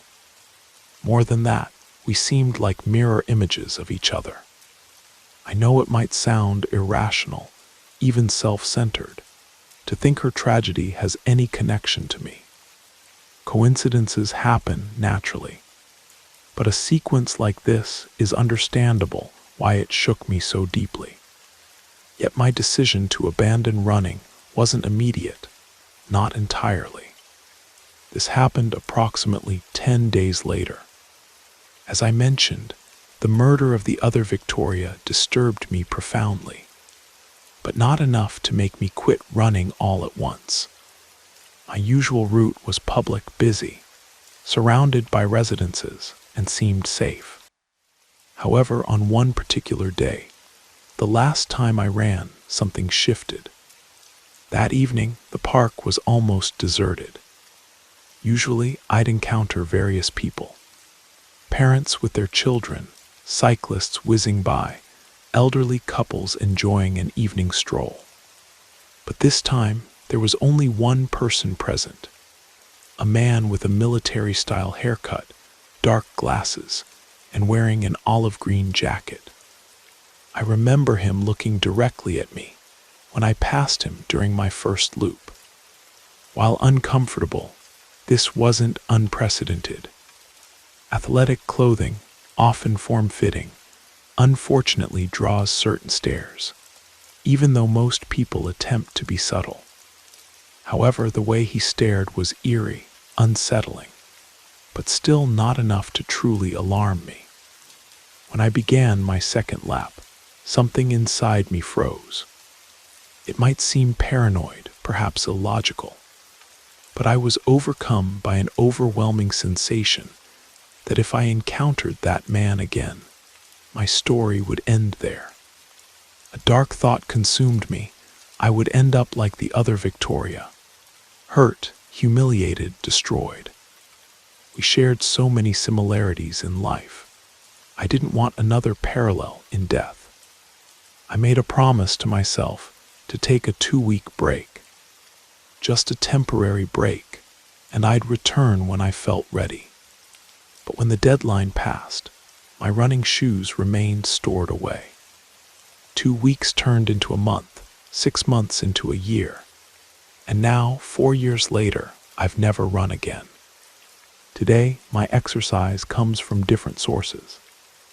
I do jump rope workouts, bodyweight exercises like burpees, and I'm thinking about purchasing a stationary bike when finances allow. I choose anything except running, because deep down, I'm certain that as long as I stay away from the trails, I have a chance at living a long, peaceful life.